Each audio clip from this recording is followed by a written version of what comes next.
Um, Thank you, Amy. Good evening, everyone. I'm Christopher Dustin, Chair of the Thompson Inland Wetlands Commission, and I'm calling the October 14th, 2025 meeting of the Commission to order at 7 p.m. We're meeting via Zoom and we'll be following our regular protocol, which means that this meeting is being recorded for audio and visual content and is under the control of a Zoom host. For sound quality, the general rule for this meeting is that everyone will remain muted except when speaking. Commissioners and staff will generally remain muted except when speaking and will generally have their video turned on throughout the meeting.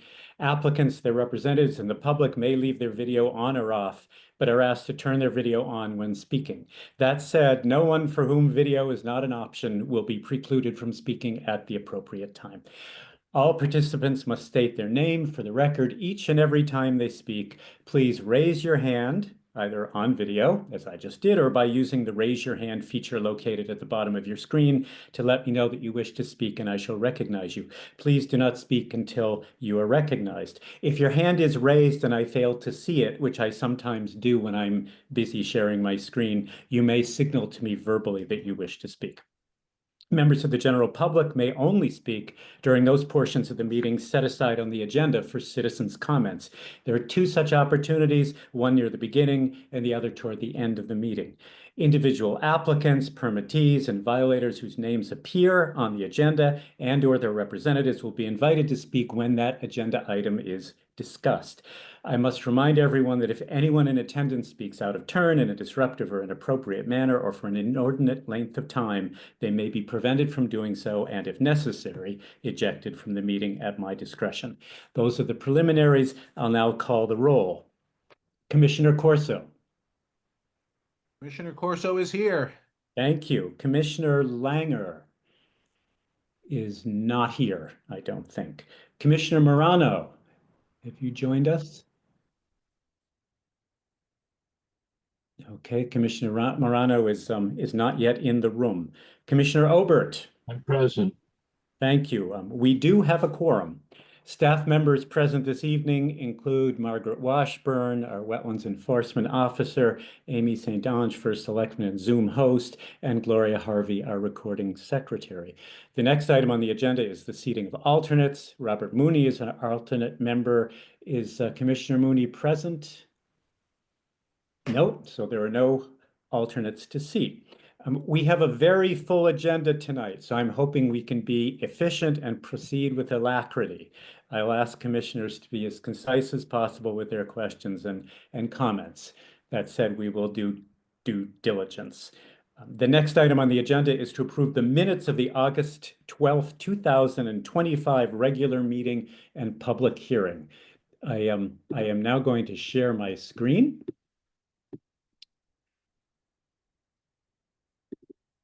Bring those minutes up.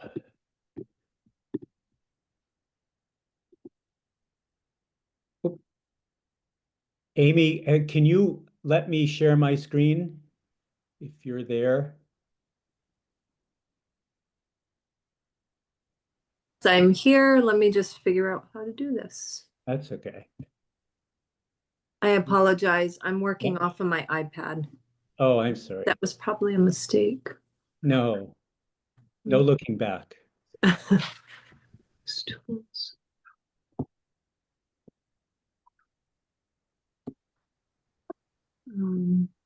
Try it now. Okay.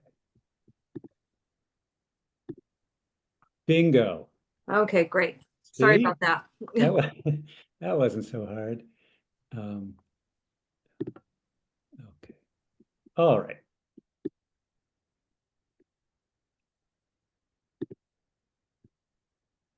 Very good. Do commissioners or staff wish to offer any corrections to these minutes? Hearing no corrections, I'll entertain a motion to approve the minutes of the August 12th, 2025 regular meeting as written. Motion to approve minutes from August 12th, 2025. Thank you, Commissioner Corso. Do I have a second for that motion? Commissioner Obert, you are unmuted, but It's always right-handed, left-handed. I'll second that, and I have discussion point. Okay. I did not specifically see, and I looked for it, but I did not specifically see a reference on tonight's agenda for discussion on the top of the hill at Riverside Drive gravel. And I know we had the special meeting on it, but what is a final, I hope we're going to be discussing it, and I just didn't see it when I read the agenda. I don't think that is a part of tonight's agenda. If it's something we would, you're talking about Northeast Sand and Gravel, is that right? Yes, and I'm Yes. talking about making sure that we, as a commission, have our discussions on record as we continue to see this thing further along. It's not resolved. I don't know. We talked about it. The guys that did all that said they're broken. They want to go away. Right, right. Very good. We did act, as the minutes reflect, to revoke that permit. If we, as a commission, want to pursue that matter and follow up on the discussion, then I'll advise Margaret Washburn and to include that on the agenda for our November meeting. Yeah, that would do it. We need to continue to track that thing publicly and on record as we seek to help the town resolve that problem. Thank you. Duly noted. Any other discussion? Nope. If I'll not, vote to approve. okay, call all those in favor of approving the minutes of the August 12th regular meeting. I do. I myself, that And I'm going to mute. minutes of the August regular meeting are accepted and approved as written. The next item on the agenda is to approve the minutes of the September 6th special meeting site walks. Do commission members or staff wish to offer any corrections to these minutes? Hearing no corrections, I'll entertain a motion to approve the minutes of the September 6th, 2025 special meeting as written. Motion to approve September 6th special meeting minutes. Thank you, Commissioner Corso. Do I have a second on that? Yes, I'll second that. Commissioner Ober, thank you for seconding. Any discussion? If not, all those in favor? Aye. Aye. Aye. Aye. Any opposed? The minutes of the September 6th special meeting are accepted and approved as written. The next item on the agenda is to approve the minutes of the October 4th special meeting site walks. Do commission members or staff wish to offer any corrections to these minutes? If not, I'll entertain a motion to approve the minutes of the October 4th, 2025 special meeting as written. Commissioner Corso, motion to approve October 4th special meeting sidewalk minutes. Thank you, Commissioner Corso. Do I have a second? As soon as I can unmute it. Yes, for the record, I'll second that. Thank you. Any discussion? If not, then I will call the vote. All those in favor of approving the October 4th, 2025 special meeting sidewalk minutes? Aye. Aye. Commissioner Obert, aye. Any opposed? The minutes of the October 4th special meeting and the minutes of the October 4th special meeting are accepted and approved as written. The next item on the agenda is citizens' comments on agenda items. This is an opportunity for members of the general public other than applicants, violators, or their representatives to inform the commission of any questions, concerns, or observations relating to specific agenda items. Speaking time is generally limited to 3 minutes. Further discussion of these items by commission members will be reserved for those portions of the meeting specified on the agenda. Are there any comments on agenda items that members of the general public would like to share at this time? If not, the commission will now consider applications previously received. Since the commission may act on these applications, I have to remind commissioners of the need to state for the record their reasons for any votes they cast, either in the course of discussion or when votes are actually taken. The first application is WAA 25032. This is Alex Madrigal, 85 Quadic Mountain Road, map 143, block 16, lot 17H. This is an after-the-fact permit for construction of a one-bedroom addition onto the existing cottage in the Upland Review area to Quadic Reservoir. Is Mr. Madrigal or his representative with us this evening? Hi, this is Alex Madrigal. Can you hear me? Hi, Alex. Yes, we can. Very well. Thank you. Welcome. Okay. My apologies. I cannot be on camera. I'm actually dialing in from overseas, and the Oh. Zoom invite was only accessible via dialing in.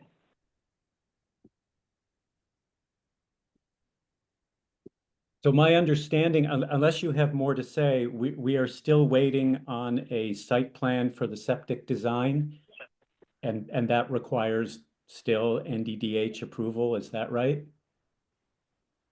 So the latest that I heard, I spoke with Luigi and Tori earlier today, and Maureen has been on vacation, but he said that he reached out to, and I'm trying to get the names here, I apologize, because he felt that one thing shouldn't hold the other back, but they've had the site design for the septic for 3 or 4 weeks. It's been a matter of a timing. Everything, we did the soil testing, we did the perk testing, and I spoke with Margaret about 2.5 weeks ago regarding this. It perked beautifully. The soil test came back okay. It was 375 square feet that Maureen requested, and Daniel from J&D Site Design did the septic design, and has submitted all of that. Okay, Margaret, are you there? Are we still waiting for a septic plan on this one? And do we need an extension? Are we able to act on this tonight? This is Margaret Washburn. Hey, Margaret. Because Alex Madrigal submitted consent to an extension, his project stays alive until November 15th. And Mhm. so I expect, after speaking to Luigi, who's the director of NDDH today, that we should be able to approve this at the November meeting. And it's just a matter of Maureen coming back from vacation and being able to review the plan. Very good. Thank you. All right. In that case, then, Mr. Madrigal, we'll look forward to seeing you at our November meeting, at which point hopefully we can act on your application and get you moving along. Thank you. The next item on the agenda is IWA 2. I'm sorry, did somebody? We good? Okay, the next item is IWA 25042. This is Alex LeBlanc, New England Stone Source applicant owner, and Ronald Ralt, map 55, block 65, lot 15, restoration and stabilization of wetlands and upland review area disturbed by mining stone. Is Mr. LeBlanc, are you present here, or is Daniel Blanchette with us?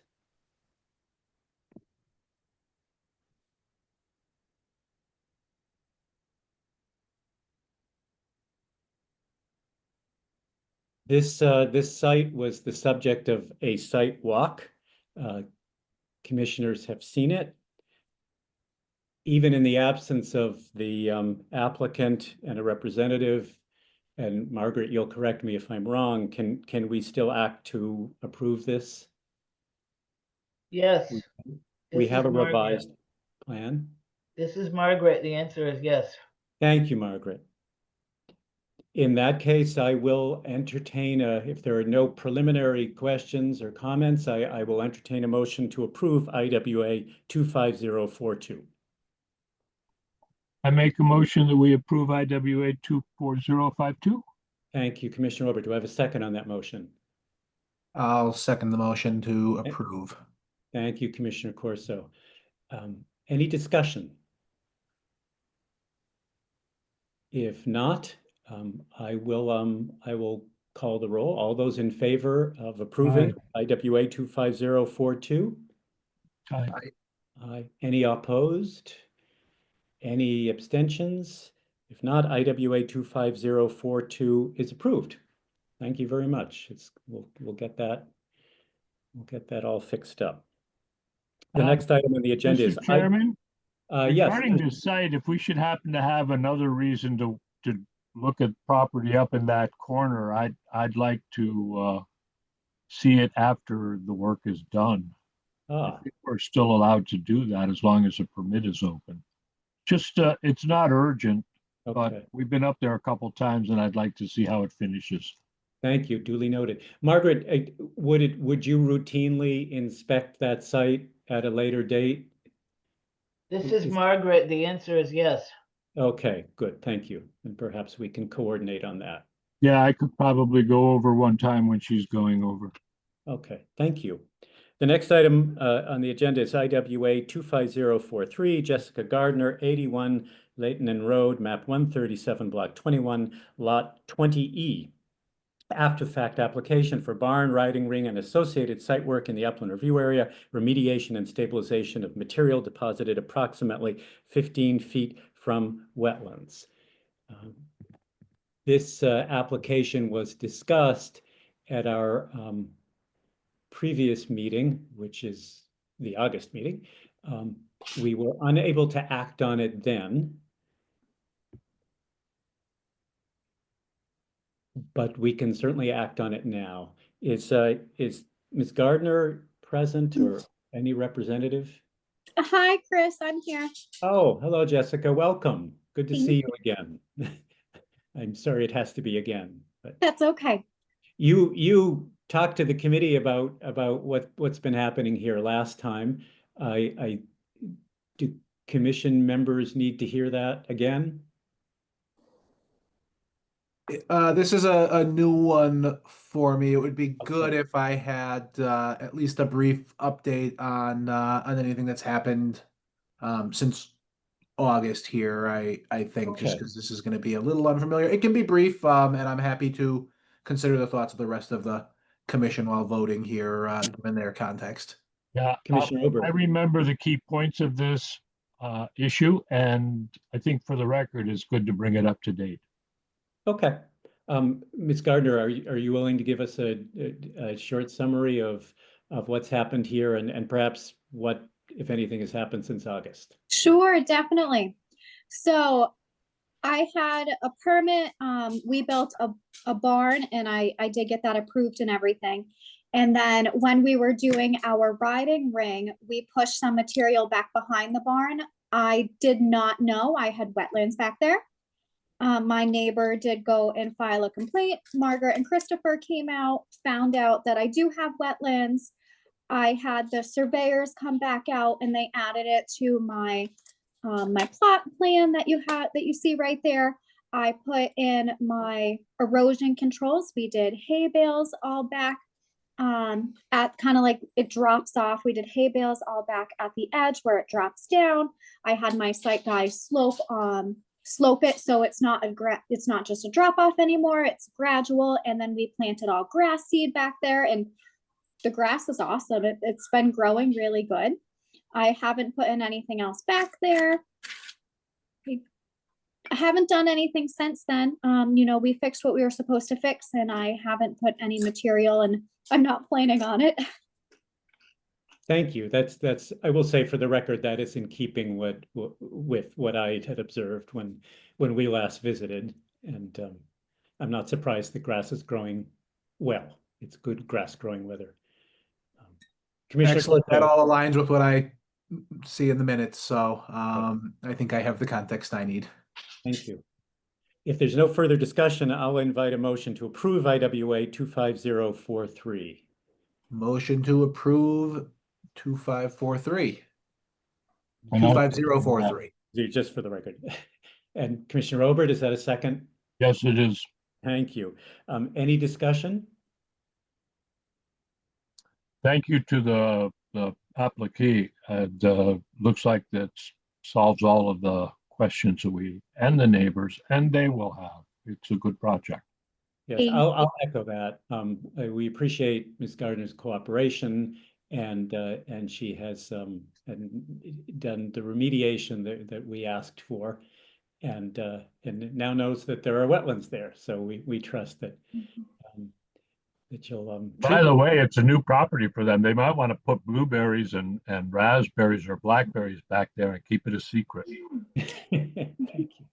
All right, Yes, then. everything seems to have been handled appropriately here. Thank you again for the additional context, and looks like everybody has done what is needed to be done. You are Indeed. welcome. Thank you so much. All right. Well, don't thank us yet. We haven't voted. Oh, okay. In that case, all those in favor of approving IWA 25043, great. Any opposition? Any abstention? IWA 25043 is approved. Thank you. The next item on the agenda is declaratory ruling DEC 25046, George T. O'Neill III, 122 Fabian Road, map 21, block 105, lots 9 and 9D, and 114 Fabian Road, John and Linda Orlowski, owners, map 21, block 105, lot 9E, to remove overgrown vegetation on the Auger Pond Dam. Mr. O'Neill, I think you're present. Would you Yes, Commissioner. care to I'm address present. the commission? I almost called you Commissioner O'Neill. Oh, sorry. That's okay. Honorary, I guess. Thank you so much, commissioners, for reviewing the application. This is pretty straightforward application, given that it involves a bit of wetlands. We're just cleaning off brush and small trees that are growing on the dam. Okay, thank you. I have a question, George, just clarification about the extent of the removal. You're talking about clearing on top of the dam and the side slopes, but not in the wooded shrub swamp below the side slopes. Is that right? And then, there's a 25 foot or 50 feet. I'm not going crazy here, but there's a lot of brush in there. Okay. Other questions from commissioners? Yes. To Sure. point of order here, the purpose is to cut down the brush, but not to pull out all the roots. Am I correct? Well, Or do you we want to pull out the haven't gotten roots there too? yet, but the idea is to remove the trees and brush that are growing on the dam. On the I dam. understand that, but the roots are holding the soil on the dam. It's an earthen dam. It's a rubble dam, yeah. Yeah, so you really, I'm guessing you don't really want to disturb the, No excavation is planned. good, then I have no problems at all. Great. Nor do I think we need to, if he's just going to cut down the surface top. We talked about this same thing up on Little Pond a few weeks ago. He's just cutting down the tree and he's going to leave the roots, so he's not going to just cause more erosion. Smart. If there are no further questions or comments, I'll entertain a motion to approve DEC 25046. This is I move to this approve. is Margaret Washburn. Could I Yes, please Margaret. say something? Please. Clearing vegetation on the top of the dam and the side slopes is recommended, but clearing vegetation in the wooded shrub swamp below the side slopes of the dam is not recommended because it's, it has functions and values and it's also in the floodplain, and it's not necessary to cut the vegetation in the swamp to maintain the dam. But that's just my comment. Thank you. Margaret, I believe I understood that even after we were discussing the last point. But my understanding is he's just going to cut off the surface and let the roots there. So anything that's still alive will resprout. It doesn't look like anything really detrimental to the marsh or to the watershed over there. It's just a matter of let's clear the line of sight and spruce up the property line. Well, this is Margaret. You're raising a good question, Charlie. Maybe Mr. O'Neill could clarify to us if there is a maintenance plan beyond this initial vegetation removal. At this juncture, I have none. We're just going to clean the brush off the top of the dam. I don't plan on intruding into the swamp any. As far as I have a piece of equipment's planned to come in and do this, it has an arm on it that can reach. Mhm. You know, so far, I don't know, 20 feet or at the most 15 feet. The idea is to clear it off. As long as it reaches and we don't see the same thing that happened over on the railroad siding on Line Creek. No, Um, it's, George, when was the last time this was done? I don't know. Yeah, that's basically what I thought. It's once a decade thing, I don't know, 50 years. You know, it's not the kind of thing that my perception when I saw this plan was that this isn't going to cause any kind of injury to the watershed. It's just going to be a little cosmetic thing for a while. Heck, by Does- the next time it's got to be plowed, we'll be lucky. The vegetation does appear extensive. If the commission is comfortable with the application and with Mr. O'Neill's explanation of the work he intends to do, as he put it, on top of the dam, um, then I will entertain a motion to approve DEC 25046. And I will move that we approve it tonight.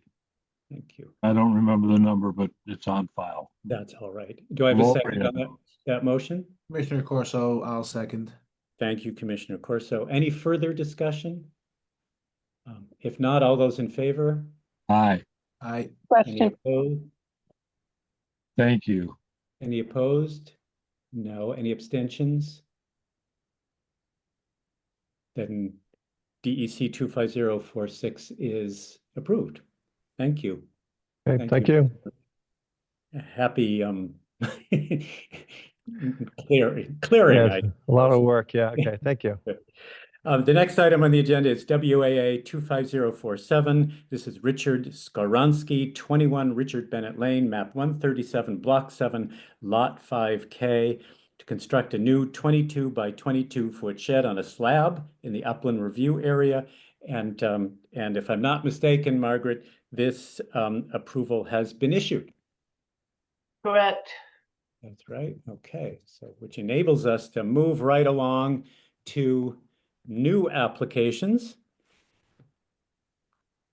This is, where am I? 94. Starting with WAA 25048 and WAA 25049, both of which have been withdrawn by the applicant. So no discussion of these is required. And that enables us to move on. I have to change my Zoom docs here, so forgive me.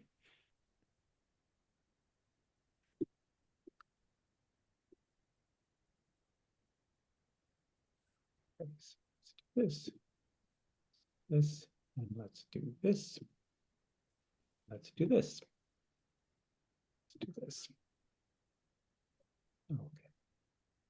Let's do this. All right.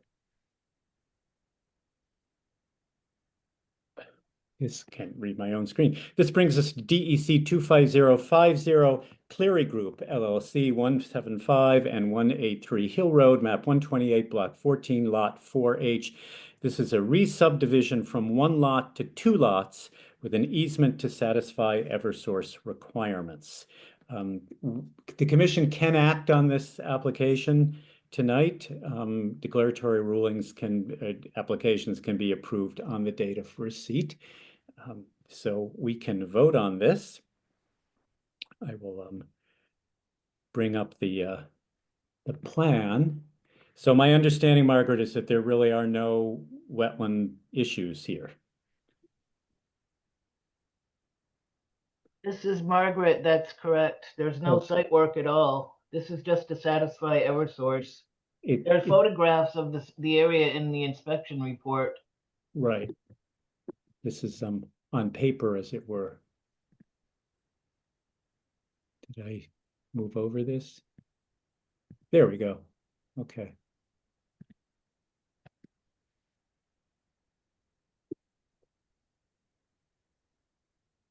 All right, then, if there are no further questions or comments, then I will entertain a motion to approve DEC 25050.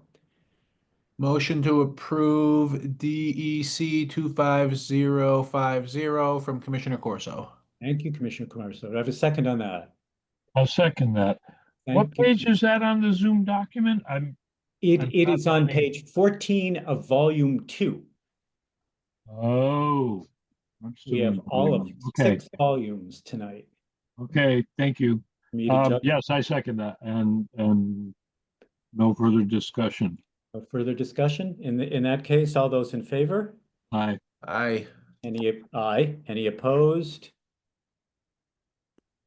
DEC 25050 is approved. Next item on the agenda is DEC 25051, River Mill Development LLC, 929 Riverside Drive, map 167, block 60, lot 7, change of use inside existing mill building with no site work. And here again, this is an application we can act upon at tonight's meeting. I will Are there any representatives for this application with us this evening? Representatives of River Mill Development?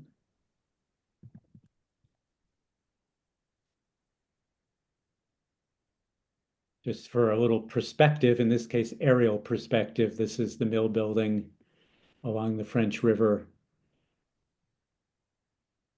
This is Margaret. I can see that Dean Laparle is present, but he's muted.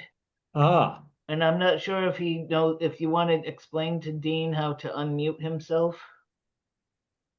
Dean, if you can hear me in the lower left corner of your screen, and I can't see this on my screen right now, is the audio button. If you click that, that should unmute you.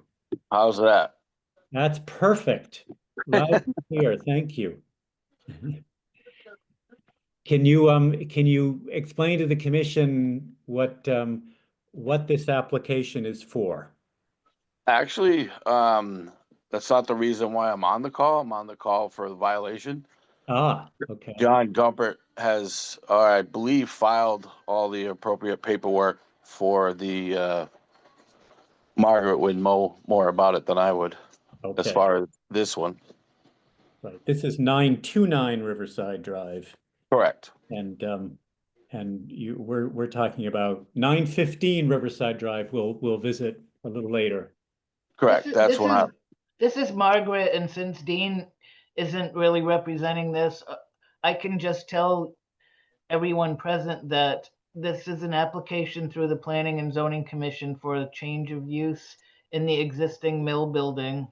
And it involves no outdoor work whatsoever. In the future, there will clearly be some outdoor work that will be jurisdictional to the commission, but this is just a formality because the Planning and Zoning Commission needs a response from the Wetlands Commission before they proceed. So I recommend approval, and the violation has no bearing on this approval in my Right. recommendation.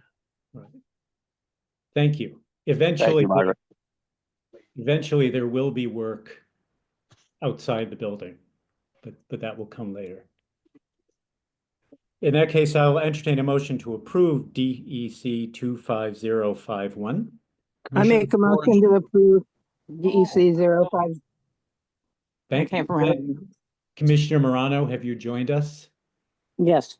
Thank you. Record. We're very happy to Oh, have you. wait a minute, I may not be allowed to vote or anything. Oh, she's allowed to vote. Yeah, Why not? Just No, she because, came in no, because last time when I was late, it wasn't there for the, adjourning, it was a I- no-no, so I'll just keep my I mouth seem shut. to I recall that's because we seated an alternate. Yeah, Oh, in- okay. to and tonight replace we you. didn't. But this evening you're irreplaceable because we have no alternate. That's very kind.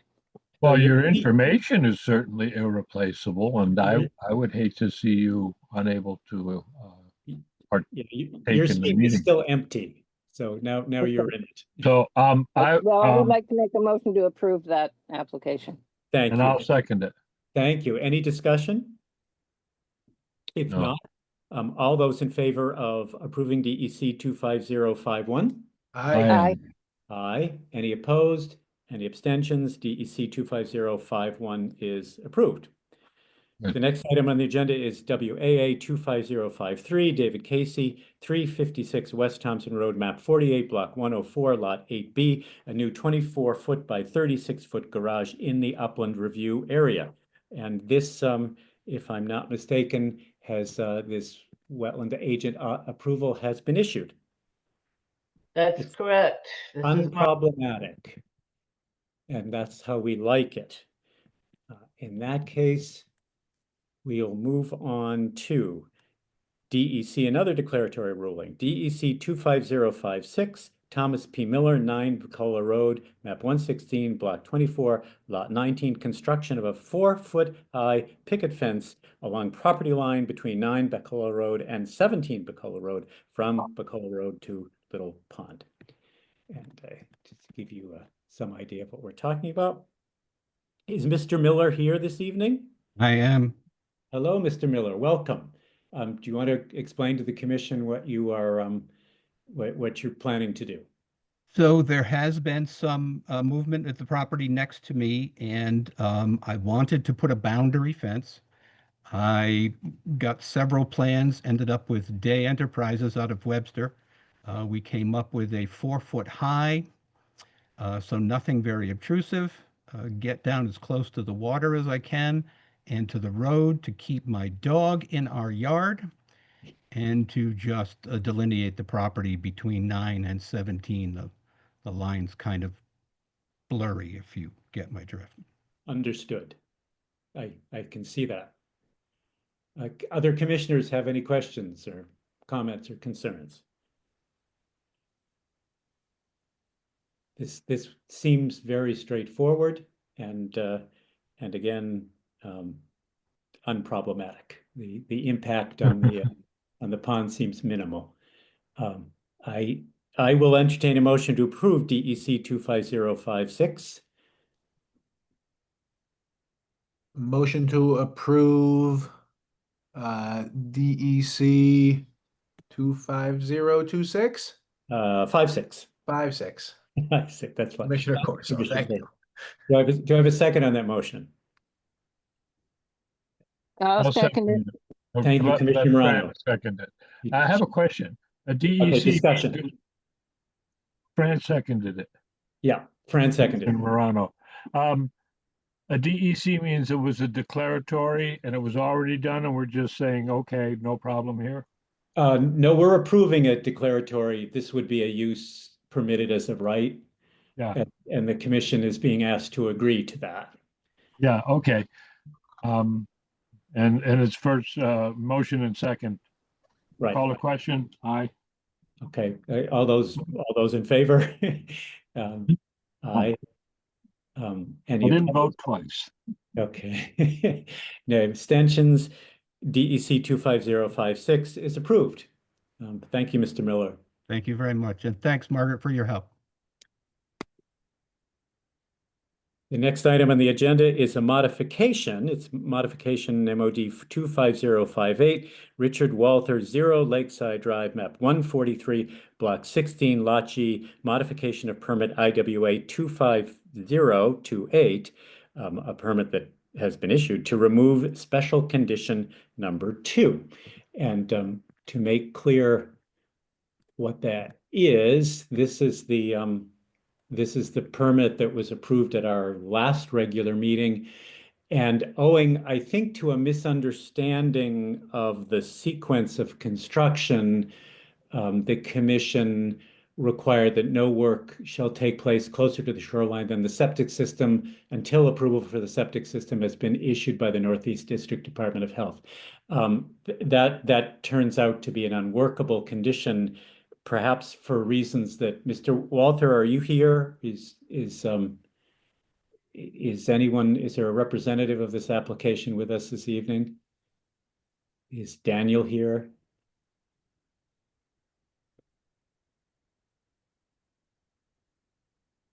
Margaret, do you want to explain what the catch-22 here and why Mr. Walther needs to construct, this is the sequence of construction, needs to begin work at the water's edge and move up from there before he can do the grading on the septic site that he is required to do for the septic to be approved? This is Margaret Washburn.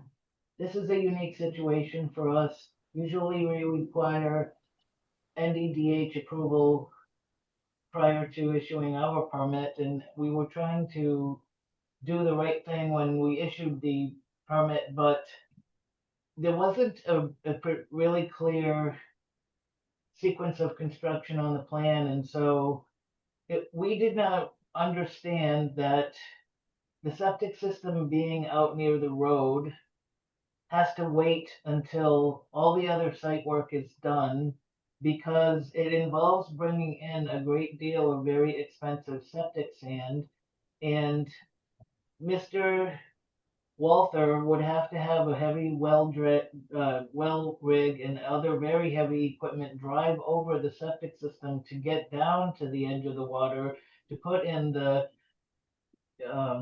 beach and the retaining wall and to build the house and to do all the other site work, and which would effectively destroy that and disturb that septic sand. And so after Chairman Dustin and I did some inspections and I've met with Mr. Walther and spoken to him a number of times, it's become clear to me that it has to be done by starting the work down near the water and working back. And then at the very end, he'll bring in this expensive septic sand and create the septic system. And he's also going to build a wall outside the upland review area to prevent anybody from driving over the septic system. One of the reasons that NDDH is letting letting him blast to put in a septic system is because he has enough naturally occurring material down near the water, but the NDDH will not let Mr. Walther install the septic system that close to the pond, and for that reason, they are allowing him to blast and bring in 2 feet of septic sand in addition to 2 feet of naturally occurring material because he just didn't have quite enough naturally occurring material up near the road. So it's a situation I've never been involved with before, but I think I now understand what's behind it. And to Mr. Walther's credit, he has been good, true to his word, and there hasn't been any erosion on the site. And I think that it only makes sense to let him proceed. Thank you. Yes, so to be clear, we have approved this plan. What's unique here is that we would approve now the modified plan without the NDDH approval of the septic, because that can't happen until the grading is completed close to the road. And that has to happen last. Mr. Chairman, Yes, Commissioner Obert. did we get some document? I mean, I saw this thing about NDDH, but did they say, okay, we understand the complexity here and it's okay with us to do it that way? I understand it, and it's logical to do it the way that's outlined tonight. If I was scheduling, if I was involved with a project like this, that's the way that I'd approach it. But I guess any of us that are conscientious about doing the job right are hypersensitive about being found just a little bit outside of the lines when we color. And I've always been outside of the lines, but I'm concerned about the environment. I'm concerned about development and all that goes forward and protecting the environment as it's developed. So Charlie, Commissioner Obert is what I brought up on the screen is the July letter from the NDDH. Page number on Zoom. Page 65 in volume 2. Got it. And this, Yeah, I saw it somewhere in here, but I couldn't find it when Margaret's explanation finished off.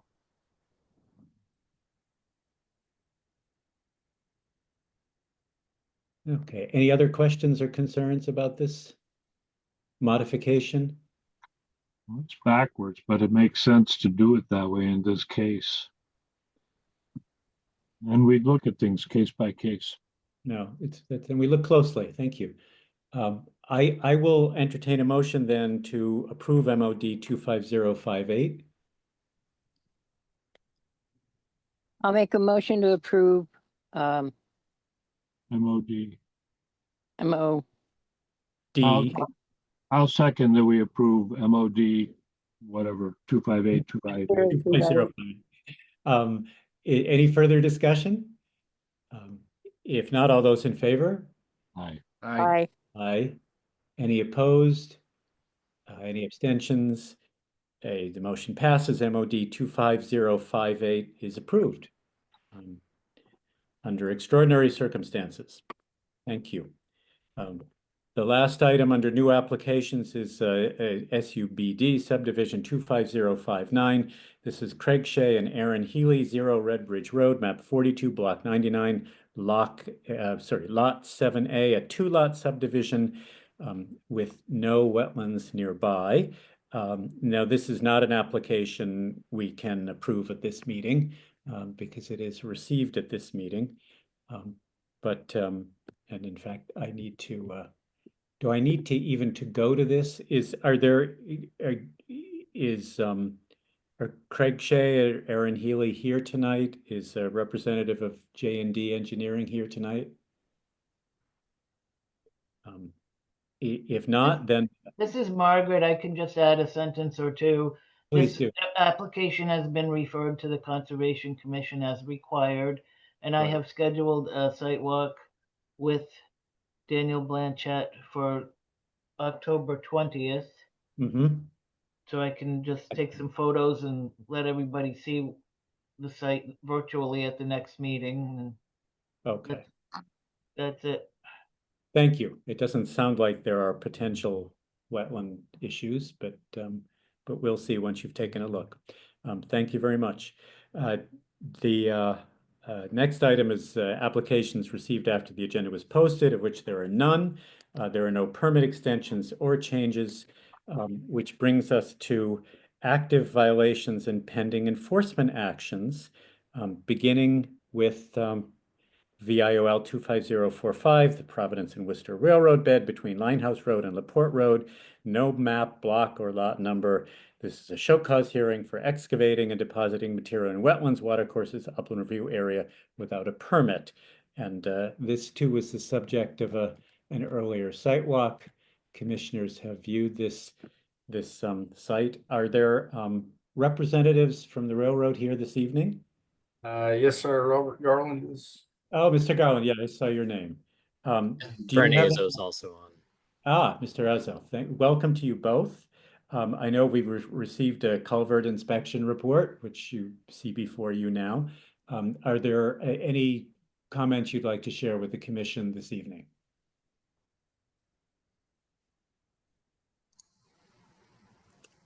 I don't think so, unless you guys have any particular questions or comments. My understanding is the culvert inspection report appears satisfactory. My understanding is that we are waiting for a corrective action plan by November 3rd. Is that accurate? Yes, and we have that contracted out to a PE working on the corrective action plan. Excellent, thank you. We look forward to receiving that and to seeing this all put to rights. Any further? Yeah, just one quick question. If we get that plan turned in earlier than November 3rd, is there a chance it will get approved so we can try to beat the cold weather for getting the soil erosion? Margaret, maybe you can help me out here. My sense is that the answer to that question would be no. Okay. That it has to be approved by the commission at a regular meeting. Is that right? This is Margaret. That's correct. Okay. So unfortunately, we'd have to wait. Our next meeting is November 11th, if I'm not mistaken. Okay. Can I ask a follow-up question? Please. If we had proposed work outside of this topic and we wanted to do work in the uplands, would that need to go through this committee meeting, or is that a separate process. I think he's asking whether that would be a wetlands agent approval. Is that, Did I just hear that he, regardless of this culvert, that there's other work in the upland review area that they're contemplating? No, I'm just asking what the process is. And I apologize if that was misleading. No, I'm wondering. I think it's a valid question, but my understanding is that any work that's going to be done, and especially if it will disturb the soil within 100 feet of an active wetland or an intermittent water course, has to have a plan in place that will show how you're going to make sure nothing like this happens again. This happened because there was no plan in place, I think, or an incomplete plan. And we don't want more of those to happen. Neither of us do. None of us do. Well, understood. And if we did have a plan to submit, would it go through the committee meetings like we are talking about now, or is that a separate process? This is to be Margaret approved? Washburn. If I may please add something. Agent approvals are intended for minor projects like a shed in the upland review area, and not for work of this scope. Mhm. So this is something that would have to come before the commission at its next regular meeting. I believe that's correct. If you were on for a while, you've heard that there was a property owner that just wanted to cut down trees and not even dig up the soil along a water course in his property. And we had to understand what he was doing so that it wouldn't be a problem for us in a month or 2 months. Okay, so it's always verbal conversations and meetings for any application. Well, he had a complete plan on tonight's meeting agenda. You'll find it further up on the visuals that we looked at. He had a complete plan about the area that he wanted to do. And I apologize. No, not at all. So if we have That's the how we can formal make our plans- decisions and face ourselves, face our neighbors, and not have to worry about channel 3 outside of our driveway.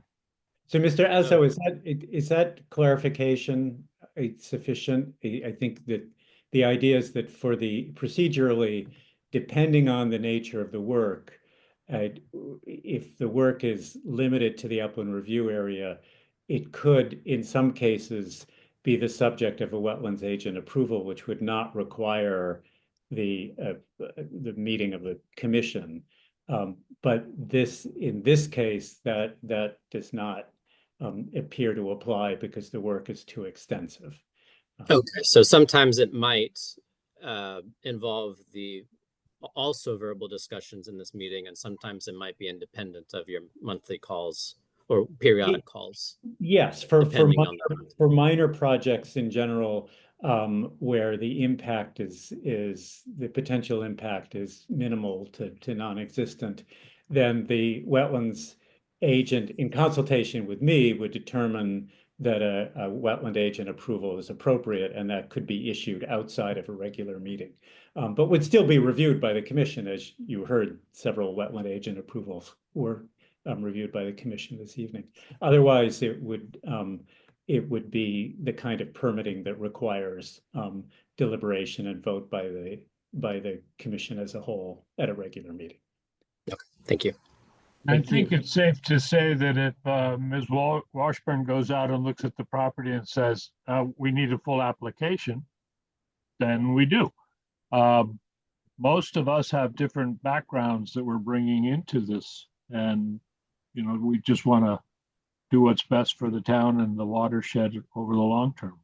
All right, very good.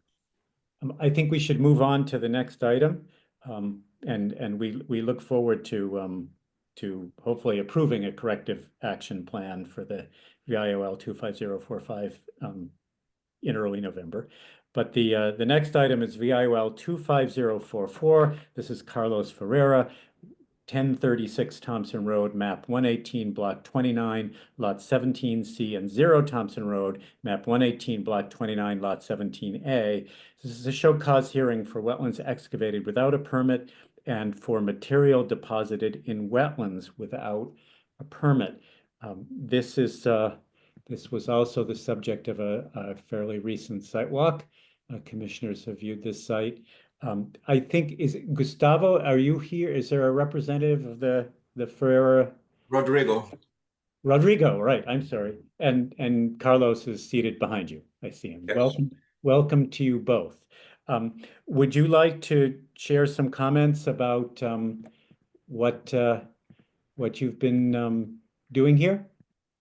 Yeah, our goal is to make a trail to the back of the land where it's now wetland and just have a path so we can go. And the goal is to have like a horse and so we can use the whole land. Okay.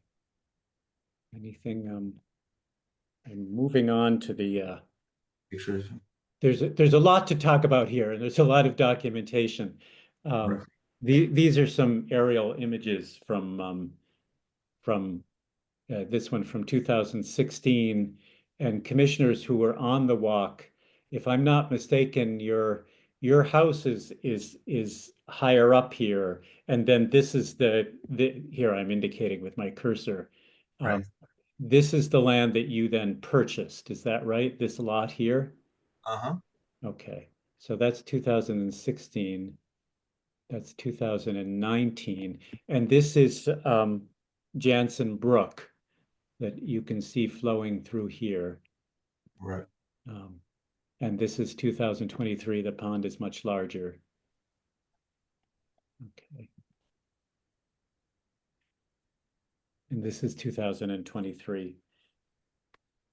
So, Margaret, would you, I can summarize some of the points you made in your report, unless you'd care to do that, so we can try to sort out what we need to.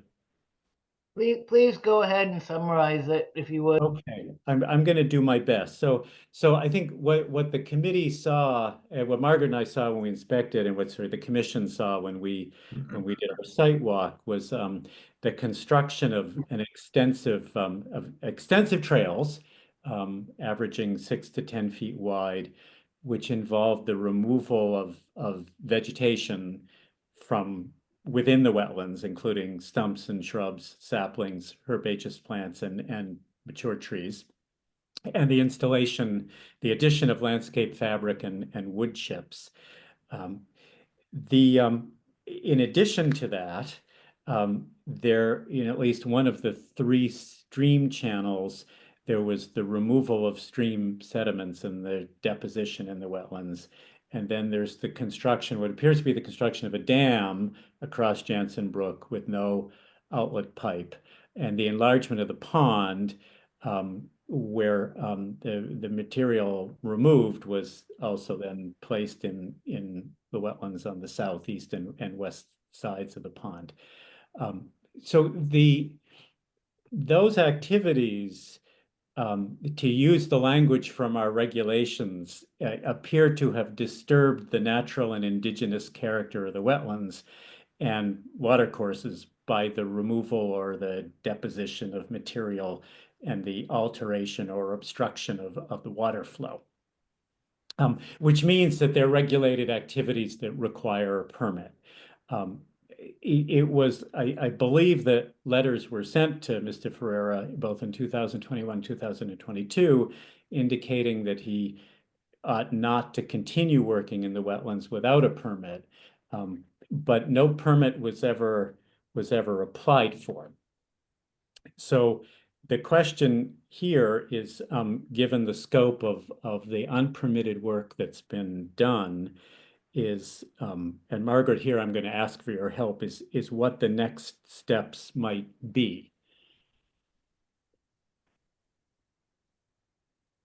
This is Margaret.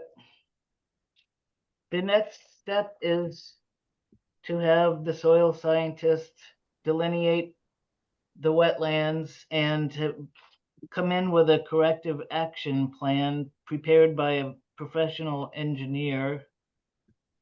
to address how much wetland alteration has taken place and how this situation can be corrected. Okay, thank you. I'm for the commission's benefit and for um, Rodrigo and Carlos's benefit to refresh their memories. If everyone can see this, these are the two letters that to which I referred. The first of which was sent in December of 2021. Now this one refers to the removal of trees in and around the wetlands and the requirement that there be no clear cutting. It also refers to the rebuilding of bridges,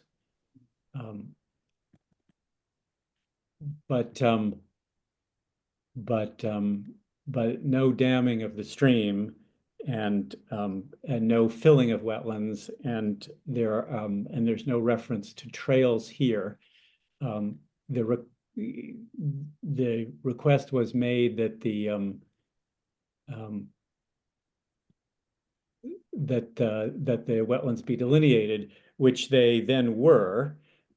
And to that end, I will go to the letter from May of 2025. And here there is a reference to regrading the backyard and again to tree cutting. And then finally there is an indication. This is Margaret, if I could please interrupt. Please do. It's May of 2022. May. You accidentally said 2025. I'm sorry. Oh, I'm sorry. It's the 5 snuck in. Thank you very much for. I'm trying to read several things at once. And here there is a mention of a passable path through the wetlands, a path. And the important point here is that here it was indicated that the construction of these paths would require an individual permit application. That this was not that would not be a declaratory ruling, as perhaps the fence, the chain link fence and the regrading might be. But the commission, and am I right, Margaret, was never received applications for any of these rulings or permits. So Correct.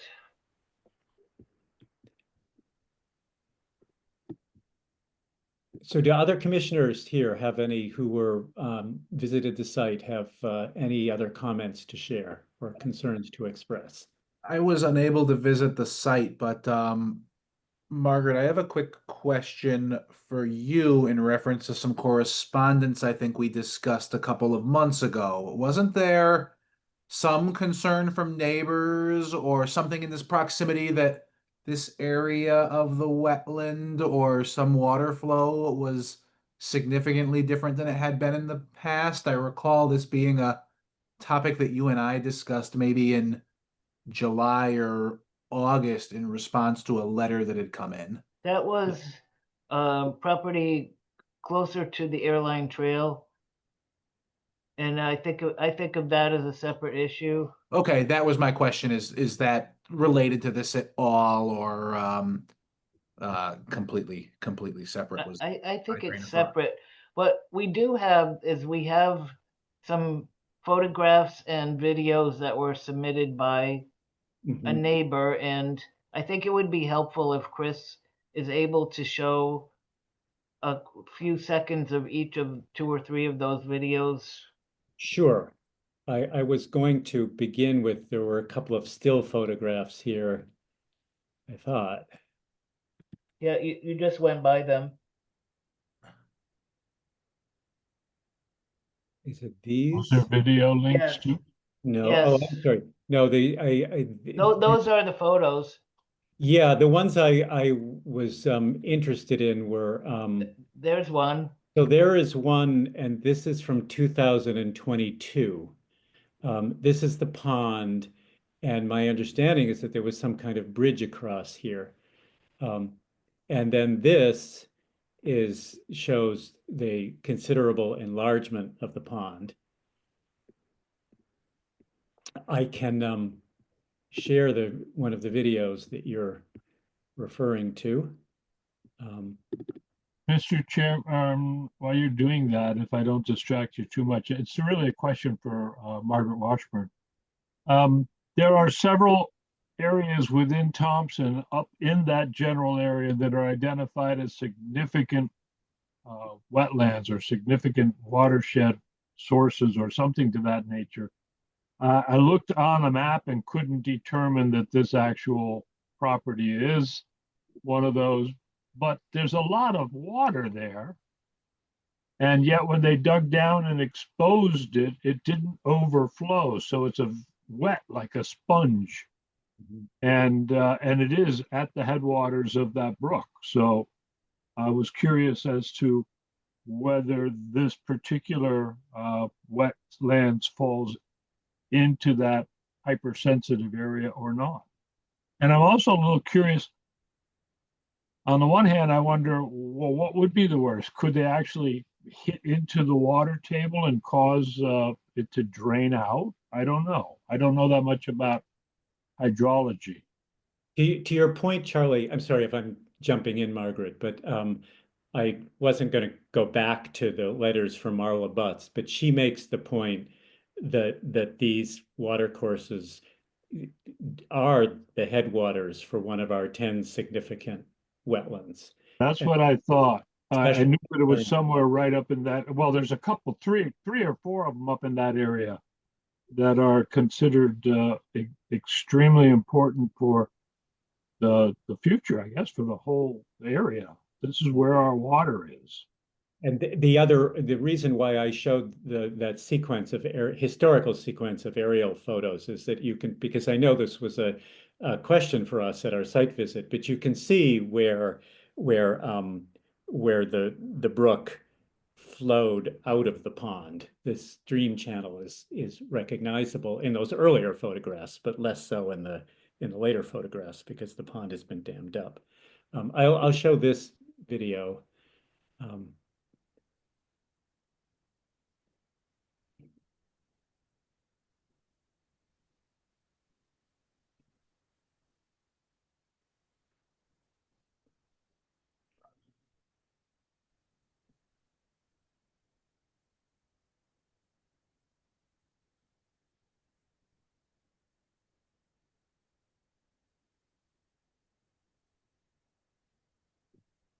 Here, and I'll show one more that was of concern to Margaret and myself. And this again, this is the dumping of material into the wetlands.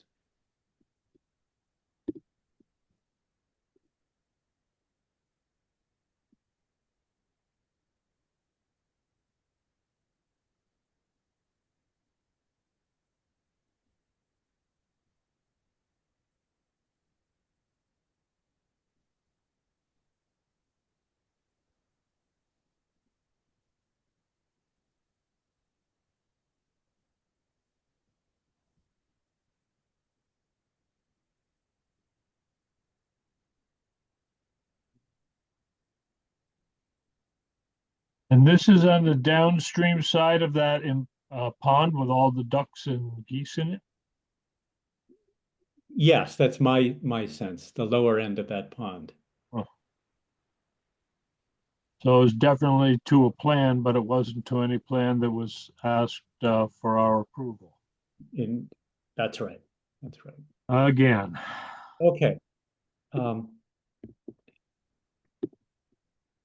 And so, Margaret, what do you recommend? It seems to me that we have no choice but to continue this show cause hearing. Right, well, what I recommend is right now, you could ask the Ferreras why if they feel the cease and desist correct order should be lifted, and if so, why? So Rodrigo, or Carlos, would you like to answer that question? You mean fill the pond? The only thing that we have done is add the rocks right next to it. It's not like we're not throwing that inside of the pond. Right, but the pond is much larger than it was, So, is that right? yeah, so the pound, so in 2001, when we begin to open the pound, the neighbor complained, and after that, we never have, you guys have been there. After that, we never have opening anything else. The way that in 2001 is the same, the way 2001, 2002, I don't know. Right. 2022 is the same way that it is right now. We haven't make it bigger. If you guys can check, like when we bought it, I think it was 2021. We opened it, and after that, we never have done anything else. The only thing that we have done now, I didn't know that was a problem, is to add the rocks next to it. And can I ask when were the trails constructed? Because there was a lot of vegetation was cleared out of the wetlands and you put down the landscape cloth and the wood chips. So the wood chip was done this year.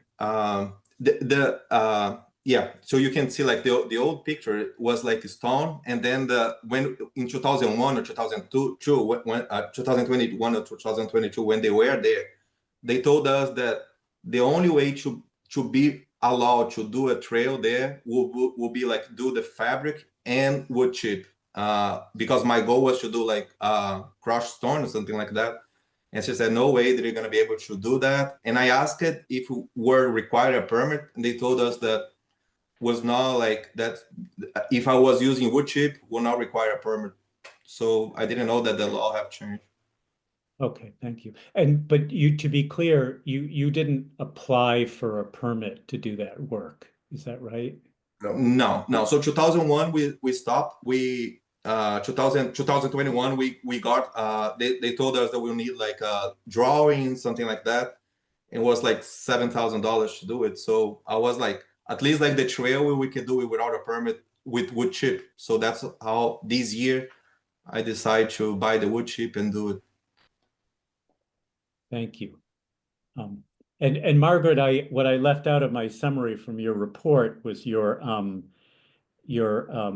calculation of the extent of the wetlands disturbance, which just based simply on the trails is considerable. Is it not? I mean, I think you came up with almost 11,000 square feet of wetlands alteration, which is a lot. Oh, both of us. Is that right, Margaret? That was to. Well, I calculated using the measuring tool on NECOG GIS that the wetlands are about 890 feet across from east to west. And the trails are 6 to 10 feet wide. And even if we just use the figure of 6 feet, the loop through the wetlands circles around on the west side. And so I would have to say that it's just an approximation, but that the loop virtually makes a circle through the wetlands, and so both trails traverse almost all the way across. They join at some point closer to the dam in Jensen Brook, but it's about 890 feet across times two for both trails. That equals 1,780 feet, and then 6 feet times 1,780 feet equals approximately 10,680 square feet of wetlands alteration just for the trails. And this is just a ballpark figure, but the plan that J&D Civil Engineers or J&D Site Design has been hired to produce is hopefully going to give us a better approximation of the other clearings that were made in the wetlands, the crossings that were made, the location of where the skid steer drove up and down the stream channels, the amount of material that's been placed in Jensen Brook without any permit, which is clearly a regulated activity. The amount, maybe an approximation of how much fill was placed on both sides of the pond, which the pond was surrounded by wetlands when I delineated it. And There's also a building on the west side of the pond that was constructed in wetlands without any permit. So Thank you. I'm Yeah. I'm reaching out to, I'm in touch with Kristen O'Neill at Connecticut Deep about what, if any, other level of permitting should be considered or discussed at this point, because it's far beyond the scope of a typical application we get. And these trails are not, they're not, they were made by depositing and removing material from the wetlands, and in accordance with our regulations, the use of trails without the deposition or material or alteration or obstruction of water flow, if that's an as of right use, this appears to be a regulated use, and they're driving vehicular traffic. They're driving back there on tractors and skid steers, and I was trying to explain to Rodrigo at the site walk that it's not likely that they would ever get this permitted as a driveway to cross the wetlands, but basically they've constructed what they're using as driveways across the wetland, and so it remains to be seen what kind of remediation can be done to take care of this really sizable alteration that's occurred. Thank you. Thank you. Do other commissioners have any comments or questions? I have a comment, as you might have guessed. I think what we're seeing here is a typical community-wide, like a bell curve of opinions. We look at this area and one group says, wow, this is an important area. We're going to get our drinking water from there in the future. We've got wildlife in there now. It's healthy for us. And another group would look at it and say, look at all that mud in the backyard. And both are right. But if all you want to do is get the mud out of your backyard, at least do it right. Right. And what I've seen here is that I think he said, I don't need a permit. But if I was your lawyer and you were being brought to court, I would say that's not admissible. Thank you. That's Commissioner Morano or Commissioner Corso. Do you have anything you'd like to share?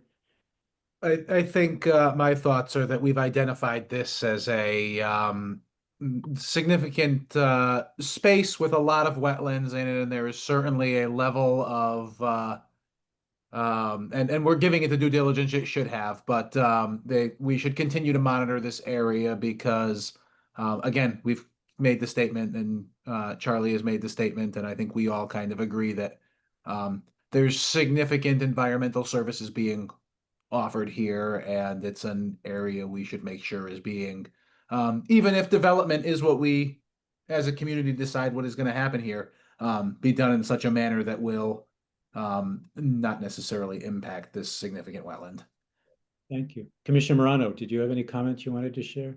I'm looking forward to hearing the feedback from Deep and any other professionals who be able to give some guidance about how to best deal with the interference that's happened and how to maybe come up with a happy medium. Mm-hmm.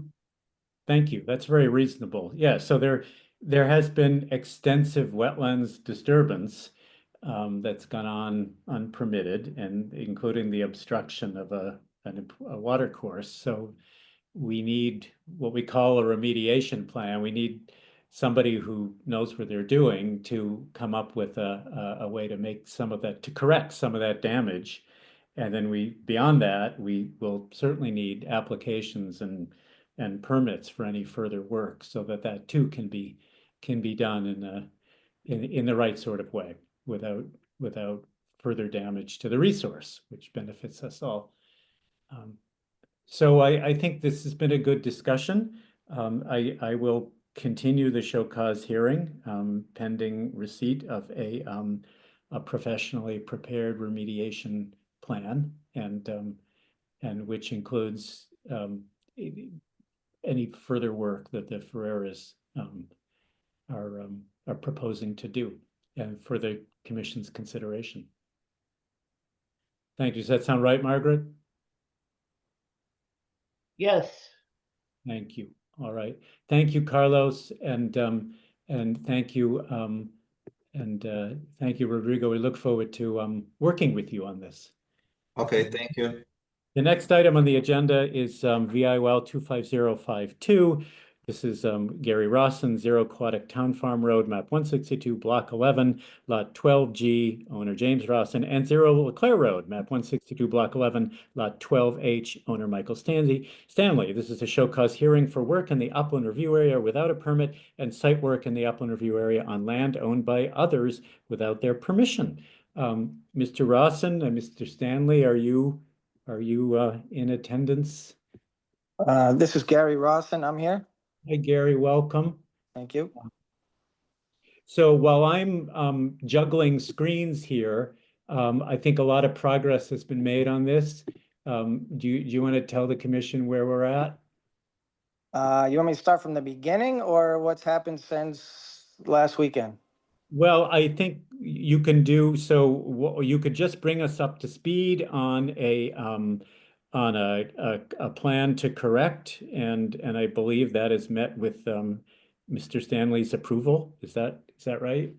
Yes, I submitted a plan to Margaret and Mr. Stanley. I believe Mr. Stanley approved it today. I received an email around 1 o'clock from Margaret from Mr. Stanley that said he agreed for me to fix what I disturbed on his property. And here is that email. Yep. Good. I think that's all that I have on this. Yeah, this is something else. Okay, that's our next item. This is Margaret. If I could add something to try to help expedite this. Please. In the very late volume 5 or volume 6 of probably the last thing I posted today in the Zoom docs is a draft order under which, if the commission decides to approve the draft order, you could probably vote on this and get this Mr. Rawson going with the permission to do the work that Mr. Stanley has agreed to. I think it's in the 6th Zoom document. It is 6. I'll juggle over to that, and that order incorporates the plan that we were just looking at. So let me you have to push several buttons to. This is the revised order, and it's revised today, and commissioners will see. Gary, you have until June 1st of next year. I'm not sure you need that, but and here is the plan that the corrective action plan that Mr. Rawson is proposing and to which Mr. Stanley has agreed. Yeah, and then if you scroll down, you'll see the actual plan that was submitted, and there's Mr. Stanley's permission. Then there's the drawing that Mr. Rawson submitted showing the trees and the staked wattle. Right. And then there is a couple of his emails describing the planting of the the maples and the pines. And I just added some language in there to make sure that the maples are native and not, for example, those Norway maples that are invasive. Exactly. So what we could do is I could entertain a motion to close the show cause hearing and to approve the corrective action plan with the implementation to be required by the modified order that was issued today. I realize in order to state it, or do we say do the work and then we lift the show cause? So what I'm asking for a motion to approve the the remediation plan that that Mr. Rawson has submitted and to which Mr. Stanley has agreed, and with the added proviso that the implementation of that plan is required by a modified order to correct. So it's covered by an order. I'll We are. make a motion to that effect. Thank you, Commissioner Morano. Do I have a second? Commissioner Corso, I'll second. And Thank this is Margaret, and I think Chris had a good point at the very beginning when he said that the motion can also include closing the show cause hearing Yes. because Mr. Rawson has given us what was needed. Yes. I'll amend my motion to include that. Thank you, Commissioner Morano. Any further discussion? Yeah, this is just for where the trees were cut down on the right-hand side. When will we see anything about the new culvert? When the applications come in?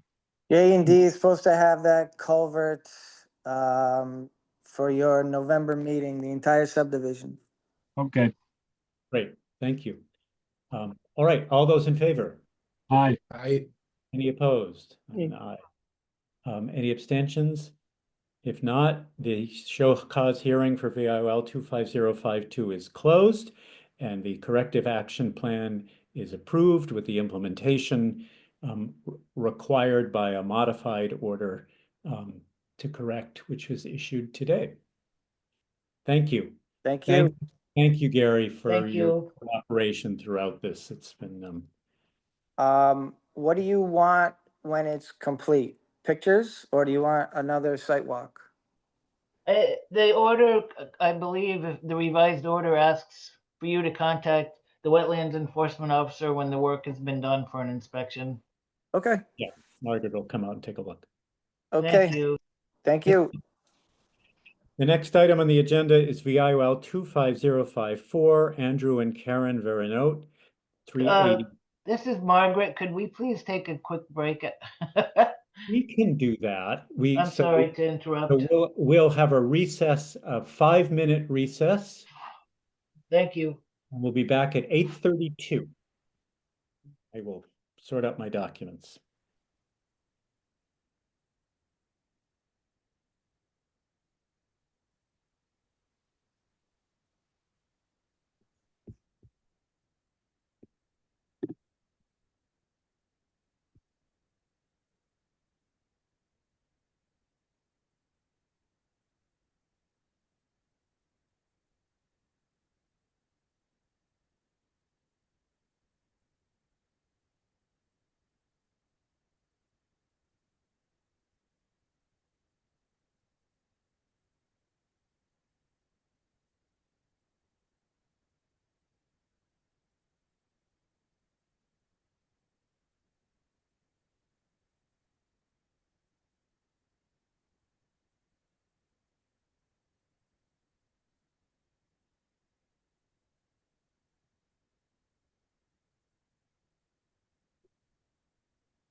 I mean, is that you?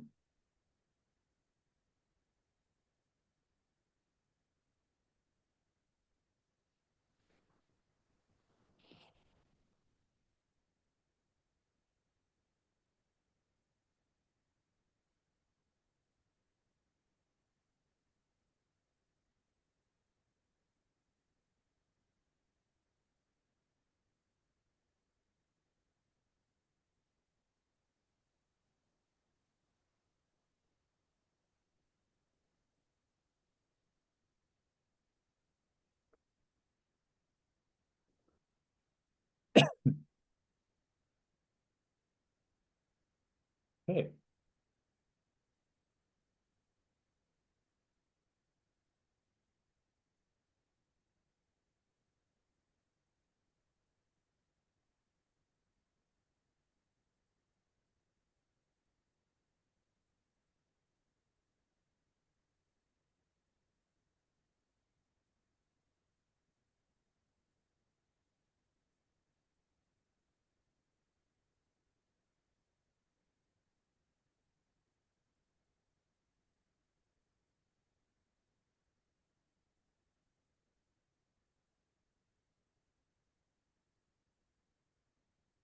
Can we reconvene?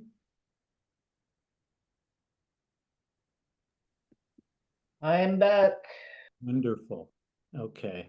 So to pick up where we left off, we're at VIOL 25054, Andrew and Karen Verneau, 383 Riverside Drive, map 85, block 51, lot 9, show cause hearing for material excavated in the upland review area and for material deposited in the wetlands and upland review area without a permit. Is Mr. or Mrs. Verneau with us tonight?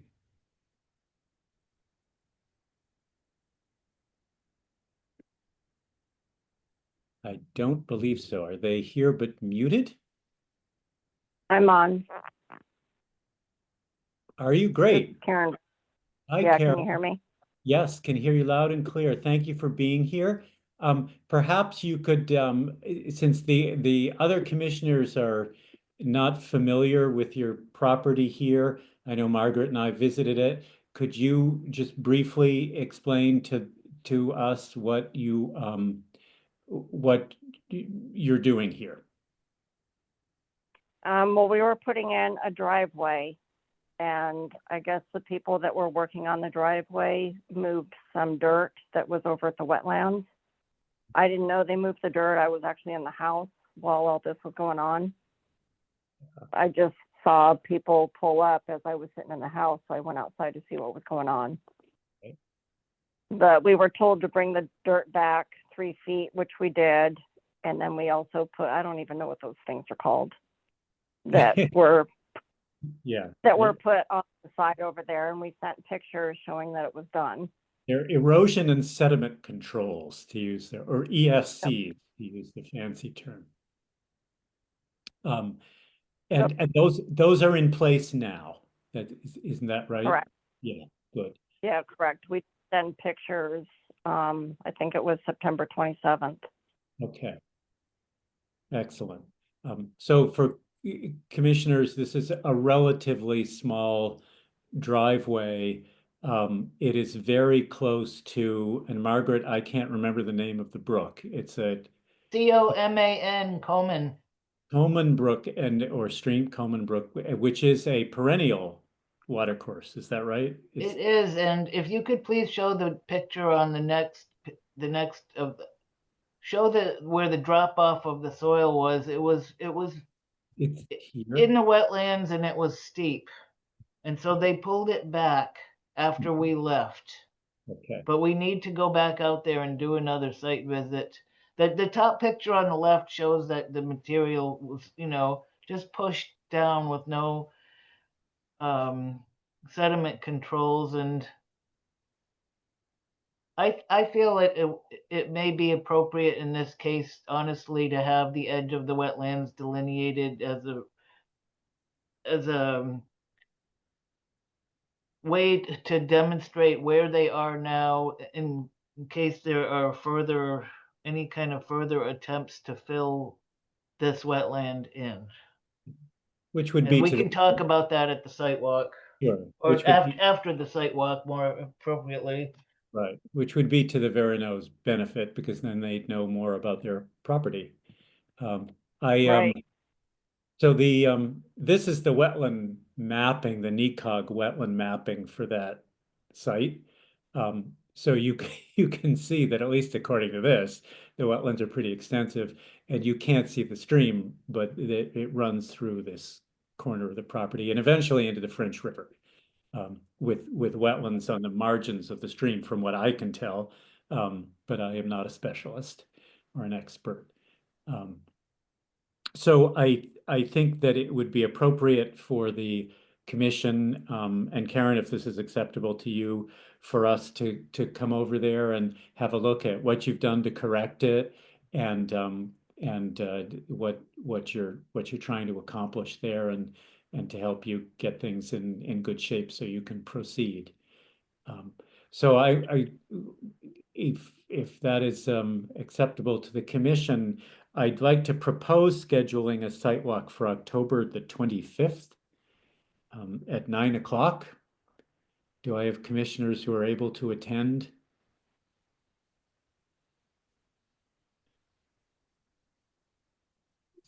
Don't all speak at once. Mr. Robert, Commissioner Robert, can you attend a site walk on October 25th at 9 o'clock? Yes, I can. I had to get my calendar open. Okay, wonderful. Commissioner Corso, Commissioner Morano. And I are can, we I can expecting that? Go ahead, Commissioner Morano.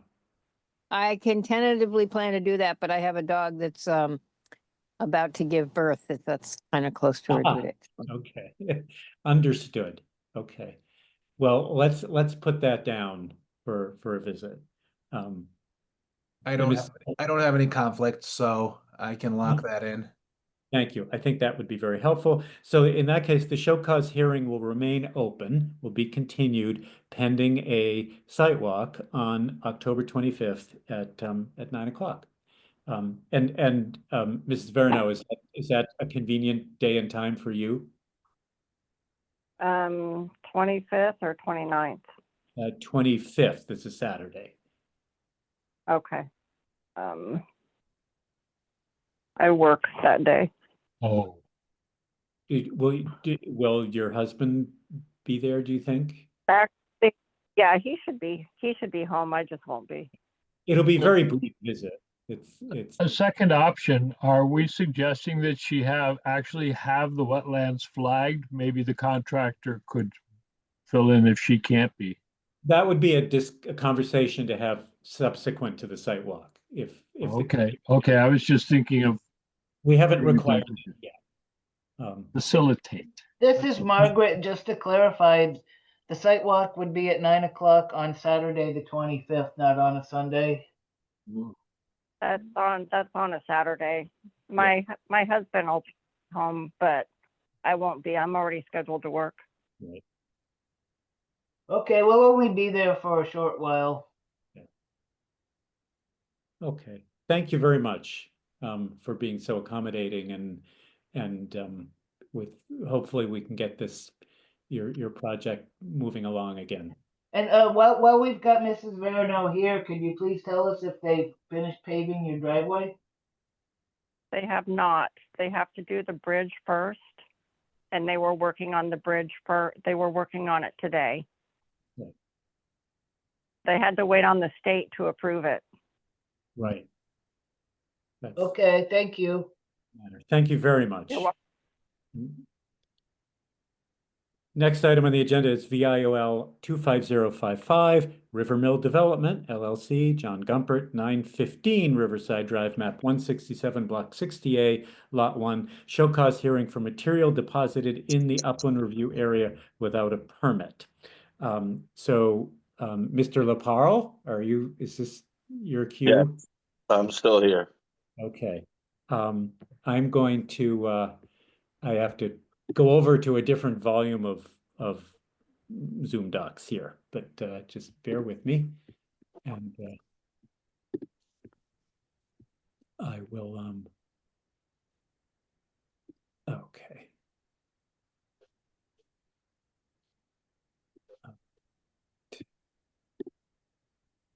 that. And this is 129 that I want.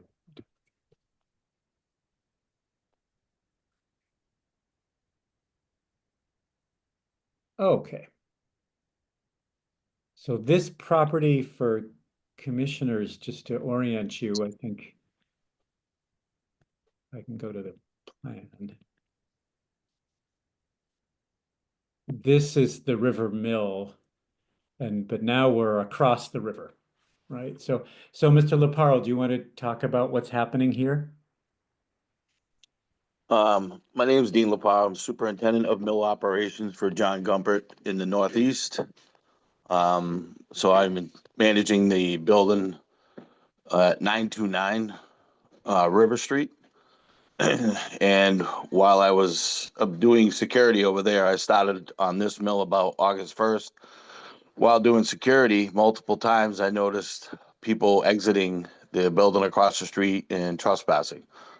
So I thought it would be a good idea to lease the property to somebody, because if you have activity, that's very helpful. And people have a tendency not to come around when things are happening. So I leased it to Apex Tree, and when Apex Tree was there, they disturbed some ground, as we know, and we received a cease order, and we have not done anything since. Thank you. And Margaret and I inspected the site and took these photographs. I think she took these photographs. And so to orient the other commissioners, the French River is right here. So there was a considerable, extensive debris has been deposited on this site and pushed over to the river's edge.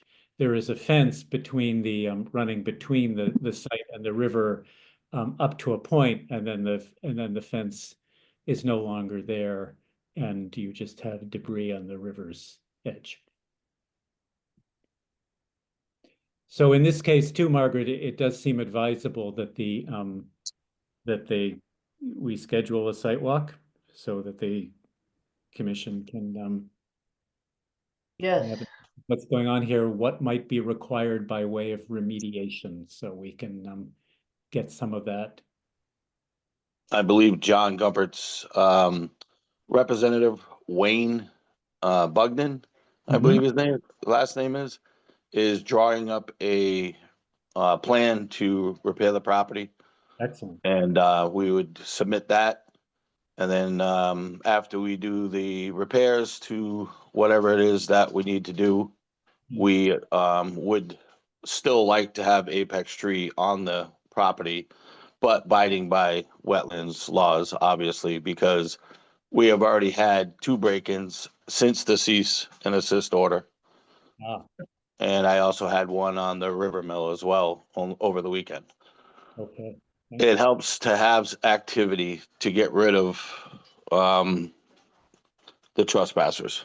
That's understandable. So Yeah. hopefully we can move that along.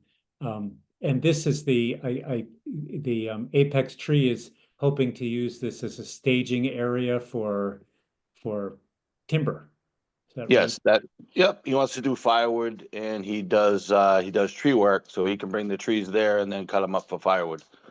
And A lot of the photos that you guys are looking at, the firewood, it was, in the open areas, all of that was brought in by him to cut and split. Everything along the river edge was there already, but we're gonna get rid of it. It was there before we did any of the work. It was dumped there over the years. Very good. So I will propose we'll keep this show cause hearing open pending a site walk, since we have one set up for October the 25th at 9 o'clock. These 2 sites are not too far from one another, so we could also visit this site. You'd say at what did we say, Margaret, at 9:20 or something like that, or whatever time makes sense. I think 9:30 would give everybody plenty of time. safer, yes, that's right. And it won't take that long. And then hopefully if we have a corrective action plan in place in advance of our November meeting, we can review that and possibly approve it. And then you can get some activity going there again. And All right, but I can't start any of the repairs or getting all of the debris out that was left there before we took the place over. I can't do anything until the plan's in place, correct? that's right. That's right. Until we've seen the site, and then that should enable us to review and approve the plan. And then you All right, can. no problem. Okay. Thank you very much. Thank you. Yep. The next item on the agenda is VIOL 25057 Quintessent Country Club, 241 County Home Road, map 109, block 34, lot 2. Notice of violation and prescription of necessary action issued for material deposited in an intermittent water course without a permit. Who do we have with us from Quintessent this evening? Good evening, Paul Archer here with Archer Survey and representing Quintessent. Archer, you've waited patiently throughout. Oh, absolutely. I'm going to, if it's acceptable to you, we just received a plan for the removal of the pea stone, which I will share on my screen. Correct, Doc. The engineer Dave Smith from our office just went up there and was looking at it over the weekend with the rain and all that. And I think has come up with a pretty good synopsis for you guys as to what we think is the best way to deal with the pea stone. And pretty much, like he says, we don't want to dig out all the pea stone because I think you'll do more damage to the bottom of the vegetation than leaving some of it in there. But I think if you go through his narrative here, I think it's a very good idea, understanding of what he thinks is the best way to remove some of the pea stone, not all of the pea stone, but I would say 60% of the pea stone. And the reason not all of the pea stone is to minimize disturbance to the bed of the water course. That is correct. And can you remind us why the pea stone was put there in the first? Sure, I can. Back in, if you'll see his letter there, it's a corrective action from a remediation violation that occurred during a couple rainstorms that we had a series of silt that washed down through this and went all the way down to the neighboring farm. So part of the quick remedy that we had that we was out there was to put a series of stone check dams, which would help filter the water, filter the silt out of the water before it left our property. So that's what the pea stone was there for. Right. Maybe not the best thing to do at the time, but it wasn't the best thing to do at the time, but I think it was the most effective action as quick as we can to do it. I mean, the pea stone was not placed like that. That's over the time that the water has spread it out. When they had put it in before, it was more check damish, than just a whole row of pea stone like that. Can I ask a question? Sure. Please, Commissioner Morano. Is there going to be a plan to prevent that silt deposit from happening again with future rainstorms? It's already been put in place and it's excellent. Yes. And I believe Margaret and Chris, you can attest to that, where they've gone through and the area that was the washout area has all been overseeded and is taken in very nicely. Thank you.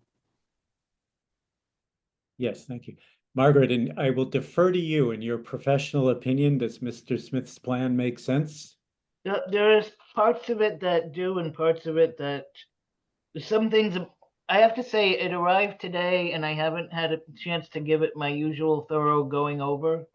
Today is the day of a meeting, and so I don't recommend approving it tonight. It was not required to be submitted until the November meeting. And the first thing that jumps out at me in his letter is that he refers to this stream channel as an existing swale.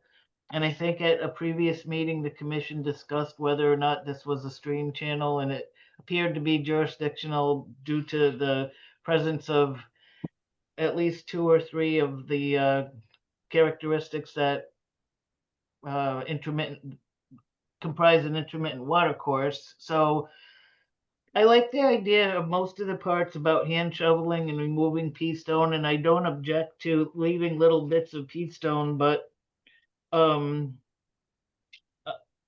let's see, and let's see, the third page of with photographs, he mentions shaping the final grade of the quote unquote swale bottom and sides. And so when Kristen O'Neill from Connecticut Deep was out there during the big sediment release, she explained that if they want to regrade this stream channel, that would warrant a permit application and a site plan. And so that this page here, this work exceeds the removal of pea stone and gets into this shaping of the stream channel. So this is something I wouldn't I don't, Margaret, I wouldn't look at, just please let me finish. I don't think I would look at this as pea stone removal, and I think this would require a permit application and a site plan.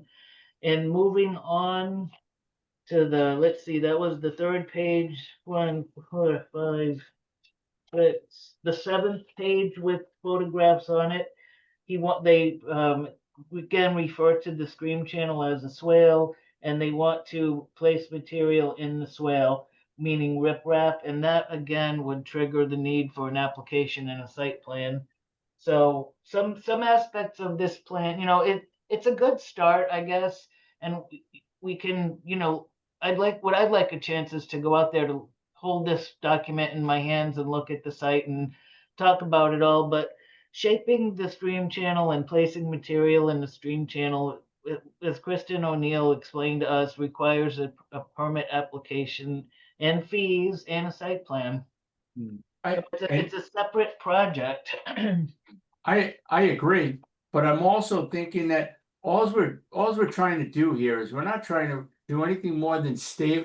As you can see that picture you have right there, we're looking to try to figure out the best way to stabilize that bank there from continued erosion. All right, as the water comes through it, in the way it sits there, it's going to continually erode out. So all we're trying to do is find a way to stabilize these sides, whether you want to call it a stream or you want to call it a swale. I'm agreeing with both, but I think we're not trying to reshape it. All we're trying to do is stabilize it. Well, on the third page with photos on it, he does specifically say to reshape it. So we'll have to talk about this. It's a work in progress. Nothing. I don't recommend deciding anything tonight till. And when you folks go out there for a site walk, that has to do with the next project we're going to talk about. The next, there's a situation there. You don't necessarily have to look at this pea stone business unless you want to. I'm willing to look at this and make recommendations so you don't have to spend all day at the golf course, even though we all love visiting the golf course. You do. Question about that. If I'm willing to allow Margaret's expertise to take care of this, but I also heard her say she wants to see the remediation plan in her hand. I heard the applicant saying they just, all they want to do is solve this problem so that they don't have erosion, which is true, but it's true within context of developing it for commercial purposes. And that means that they have their liabilities and they have their profitability, and they're doing it with an intermittent stream in their property. There is a way that everybody can be happy. I'm certain of it. Everybody, we all know it can, but if we try this and we try that and we try this, we might wind up spending more anyway. So the suggestion to have the site plan, it's not just our idea. It's based on the best practices within all inland wetlands commissions within the state of Connecticut. Thank you. It sounds to me as if what would be most helpful, and Paul, if this is good for you, because we do want to help you move forward with this, is for Margaret to pay a visit and help you all sort through what could be approved as part of this plan and what might require further permitting and how to work around that, and to see what your needs are and how best to address them in a way that enables you to move forward. Absolutely. So are you, if I'm seeing what the last commissioner, Mr. Gilbert wants, do you want to actually see a plan? Margaret, are you happy with the synopsis that Dave Smith presented? Do you want to see an actual 20 scale drawing of this, or? I want to go out to the site with this document in hand with you and whoever's there from the golf course that wants to join me, and we'll look at it and we'll start the conversation. This I object to it being called a swale, which swale does not equal an intermittent water course. I object to the, we wanted, what we asked for was a pea stone removal plan, but reshaping the intermittent stream channel and adding material to the stream channel in the form of riprap. I understand the ideas behind it, but the woman who's been educating me from Connecticut Deep repeated to Chris and myself over and over that that work requires a permit and an application and a site plan. So I think we've got to sort out what we can do under the pea stone removal and what needs to come in as an application with a fees and a plan, a site plan. Okay. So that's all. Very good. That concludes our violations, brings us to other business, but perhaps don't go away, Mr. Archer. Are you going to? No, I'm not going anywhere. This is complaint 25017, Quintessent Country Club 241, County Home Road, map 109, block 34, lot 2, an anonymous complaint about unpermitted work in wetlands and/or upland review areas. So I'm going to have to flip back to another volume of Zoom docs here. Okay, let's do this. Gotta get to the right page. All right, so we want page for this one, 63.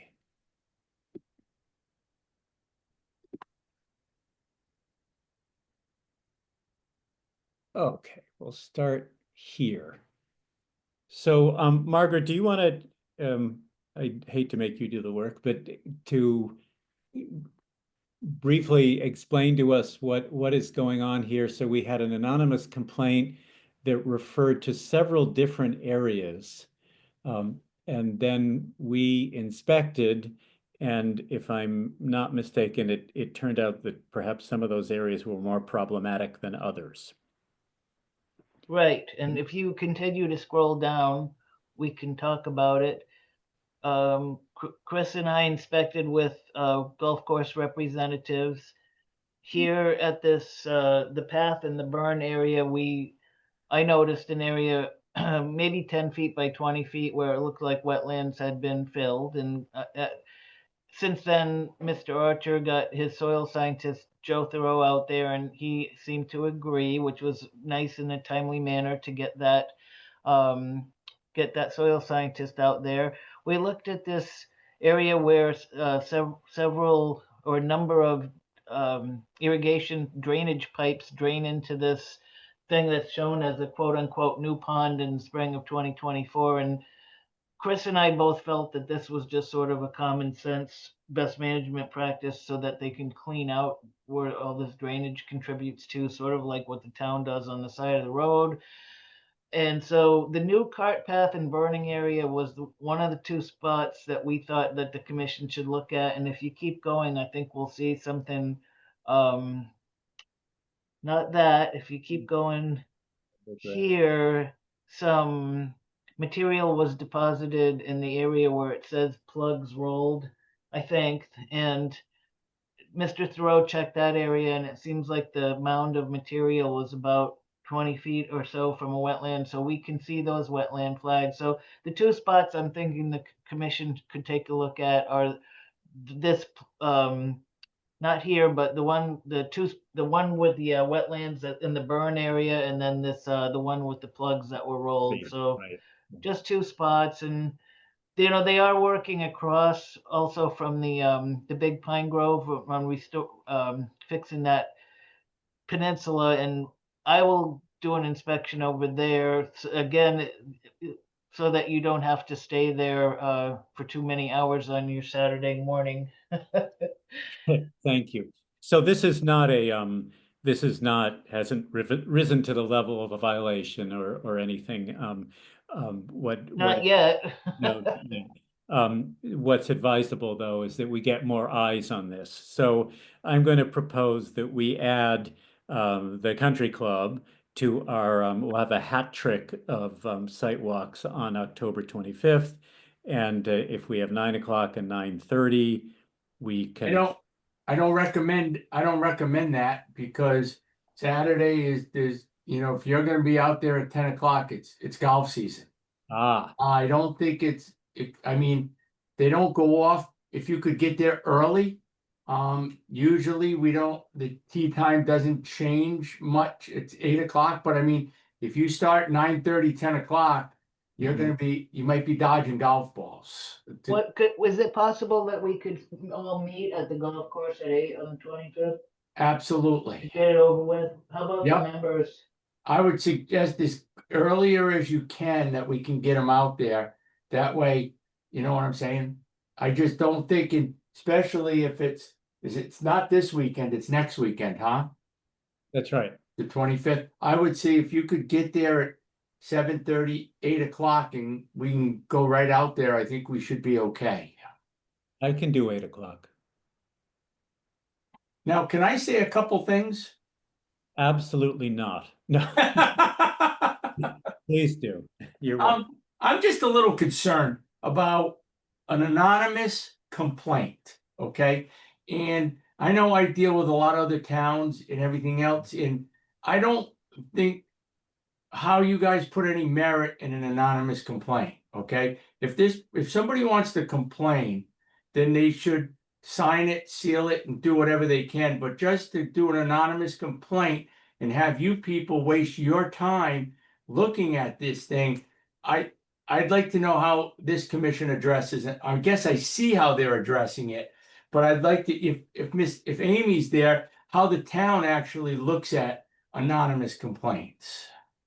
This is Margaret, and I could just respond by saying, when Paul raised the question, I immediately reached out to our town attorney, and our town attorney said that if an anonymous complaint appears to be credible, then we can act on it, and that was that. And Amy was included on that email, I believe.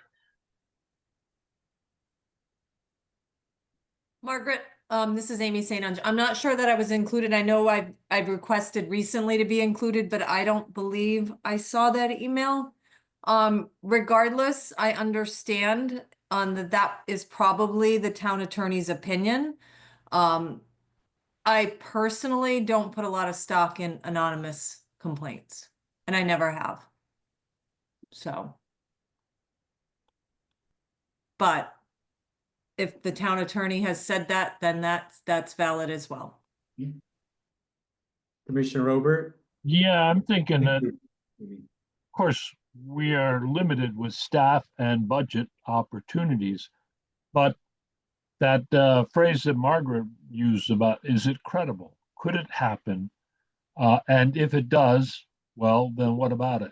Now here, just for an example, we have a case where something was done and it created a problem for the farm down the stream.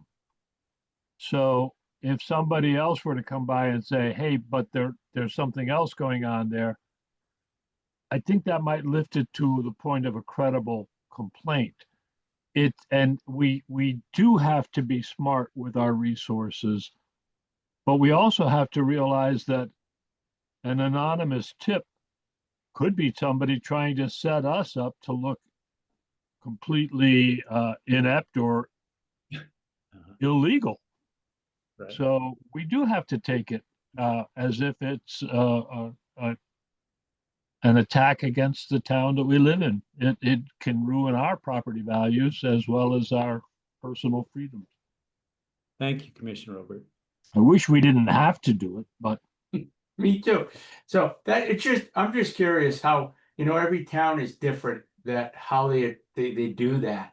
Because, with this course here, with all its members there, if we have all of a sudden have a disgruntled member that can just call up and create, chaos throughout the whole thing just by making accusations like they do, and it ripples down to everything that's going on.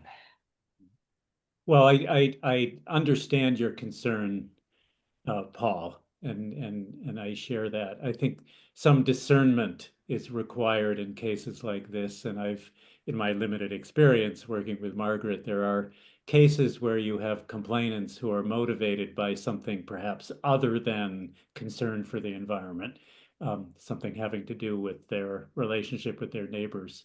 And then you have other cases where, as in this one, someone might have a particular reason for wanting to remain anonymous if they're part of the organization, perhaps. Right. Oh, I agree.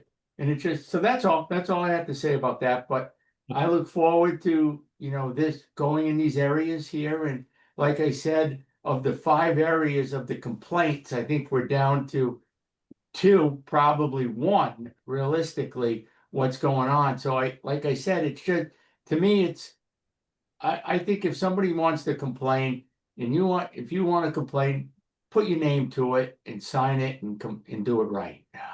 Well, thank you for making that point. It's certainly a reasonable point.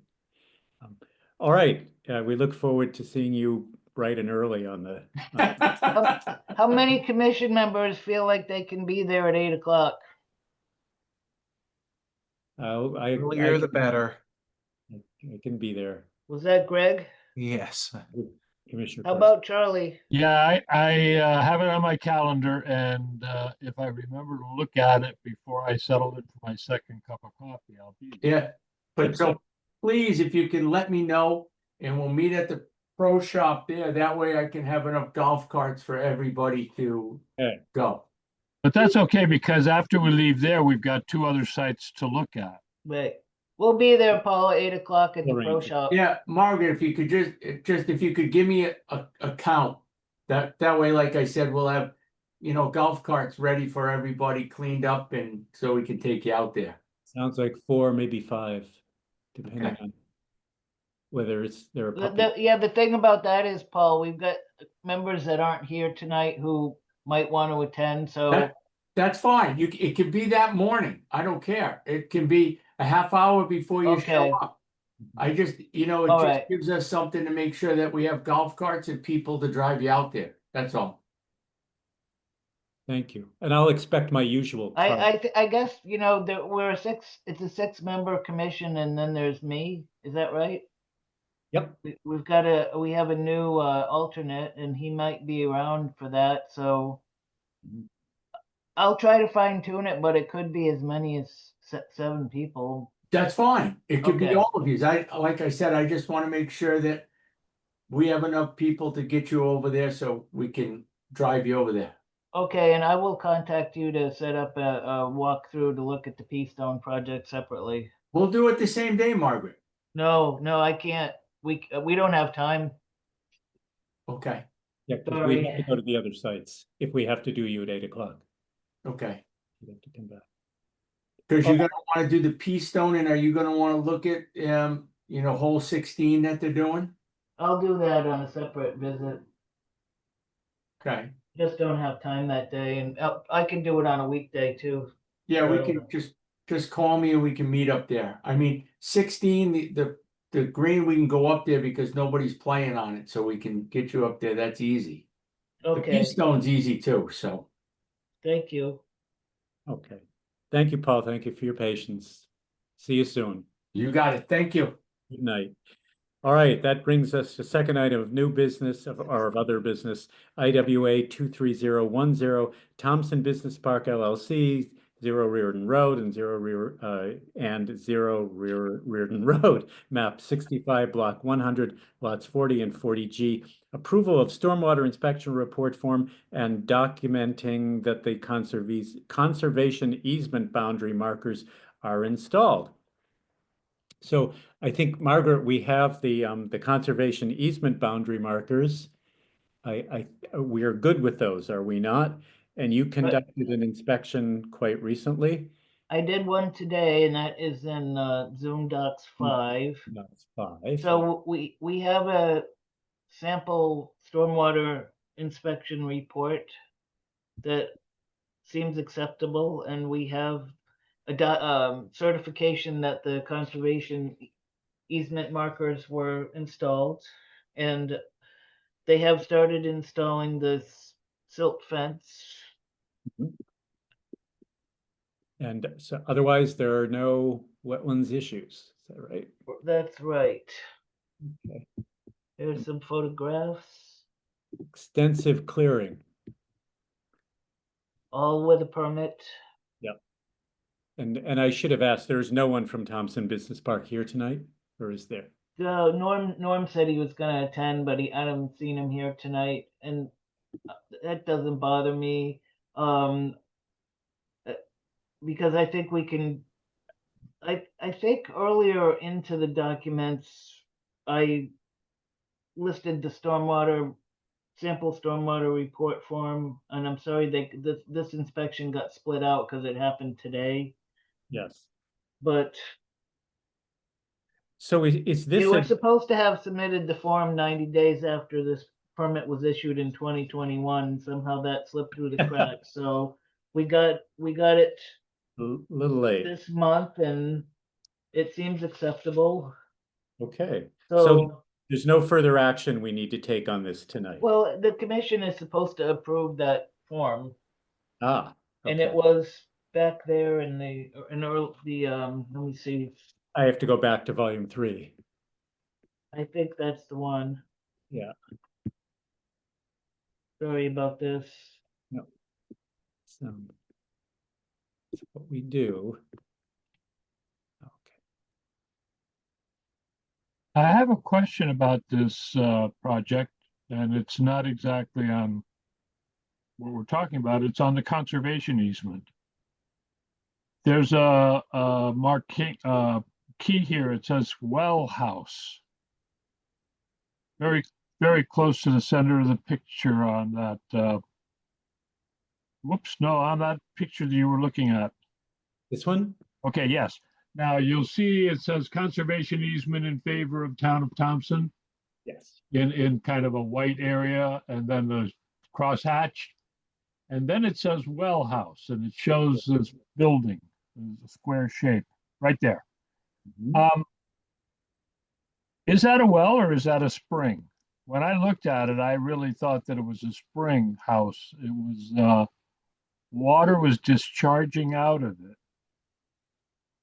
And it seemed to me that that would not have been the case if it was a well, but how can we find out, especially if it's on a conservation easement? It's within the easement, so it's protected. Yeah, I would like, it was tested or it was just identified? I wasn't working for the town back then. Yeah. So I wasn't there. I'm just curious because I think that it's a spring and that the drawing misidentified it. And I'm personally curious. I would like to know if it is, but. Good question. Margaret, is this the sample stormwater inspection report? Yes. Okay. And I like it because the first sample he gave us didn't mention about how much precipitation we had since the previous inspection, and this one does. So I recommend approving this form. And Charlie, seeing as how that land is in a conservation easement, you can go there if you want to, traverse the site where the construction is. All we have to do is let the owner know so you don't have to, crash through there's a lot of Japanese barberry in there, but I'm sure that if you wanted to go on an inspection and look at that well house, you could, if you just let us know when you want to go. Thank you. It's something that I saw when the original site walk happened, and I'd forgotten about it until I just looked at this again. Good. So I'm curious, but you know, I'm not going to lose any sleep over it. There are other things to lose sleep over. Oh, please. That's so I will entertain a motion to approve IWA 23010 since everything seems to be in order. I'll make that motion that we approve this application. Do I have a second on that? Yeah, it's not really an application. This is just to clarify, it's to approve the sample stormwater report. I form. understand. Okay, to approve the sample stormwater inspection report. Okay. And I second that. Thank you, Commissioner Morano. All those in favor? Aye. Aye. Any opposed? Everything seems to be in order here. So the stormwater inspection report form for IWA 23010 is approved. Thank you. Citizens' comments, another opportunity. Are there members of the general public who would like to share any comments or questions or observations for the commission's consideration? If not, this brings us to budgets and expenditures. I think I have just enough strength to shift Zoom docs one last time if we want to bring the budget up.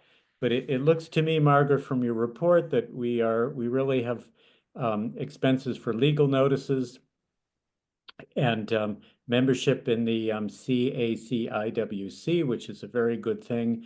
And then the big one was the software for Permit Link.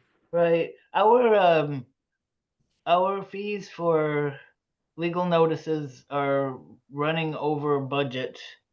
Aha.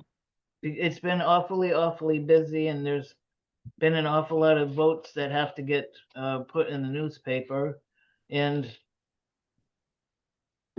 this, it's adding up. Yes. I kind of foresee that possibly going over that line item, unfortunately. Is there anything we can do about that? Do all the violations contribute to the expense of the legal notices? Yes, and we don't take in fees for projects that are violations that don't have applications. Yes. So there's no doubt that the number of violations is contributing to the legal notices. Well, I'm contemplating a violation surcharge, which perhaps we could discuss at a later time. It's like after the fact permits, which also require more work. All right, well, thank you. I think do we need a motion to accept the budget report? No. No. Okay, there it is. Your report, as always, indispensable. Thank you. I think we've covered it all. Yes. Correspondence. No action is needed on either of these. Okay.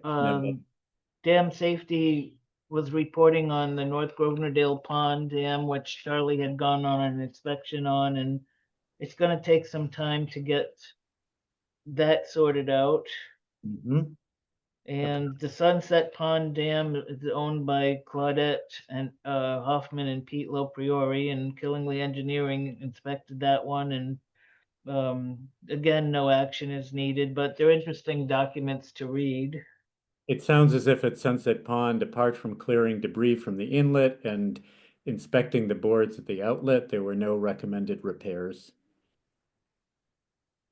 Very good. Thank you for sharing those with the commission. No Mylars have been signed since we last spoke. Comments by commissioners. Anybody have anything they'd like to share? I'd kind of like to reiterate a point that you made a few minutes ago about getting permits after the fact and remediation work that was necessary because the person in question didn't get things lined up properly beforehand. I like the idea of a surcharge, an extra uh, uh, processing charge. I mean, we can't necessarily find them, but if they want to get this off of their land use record, then they've got to do it right. So that, or the things like the gravel miner up on the top of the hill behind the high school. All of these projects where people have gone forward and done something thinking it's no big deal, or hey, it's my backyard, or I don't, I think the guy said I don't need a permit.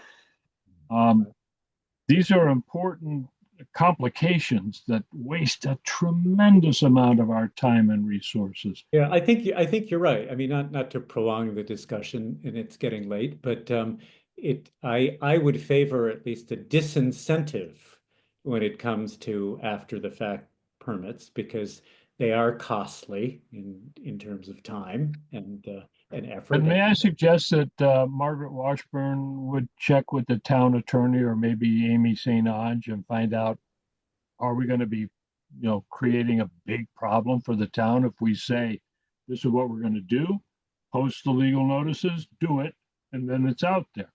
Well, Will we wouldn't we need have a to town change, meeting? wouldn't we have to change our regulations to address that? That's what I was just getting to at the final point. Since we put the schedule, the fee schedule in an appendix, we could revise the appendix, I think, without revising the regulations. That's what I thought. I thought we Right. tried to set it up that way when we That was set the the regs up. incentive for doing that. Margaret, is there precedent? Are there other places where there is some, I don't want to say penalty, but additional cost incurred if Yeah, for an well, I know that in the town of Brooklyn, the Planning and Zoning Commission has the ability to double the fees for work done without a permit. That's the Planning and Zoning Commission. And in the town of Woodstock, the building inspector is able to increase fees for work started without a permit. And so that is a question we could ask the town attorney about, and Amy may want to say something about it.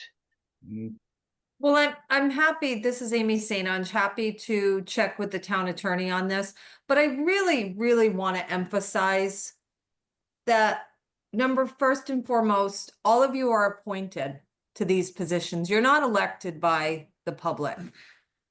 You're putting yourself in the position of being judge and jury over people. There are so many people that come into town that you're immersed in inland wetlands. So many people don't understand wetlands. Like the girl earlier, I can't remember which, on Lentonen Road, had no idea that she was even close to wetlands or knew what wetlands were.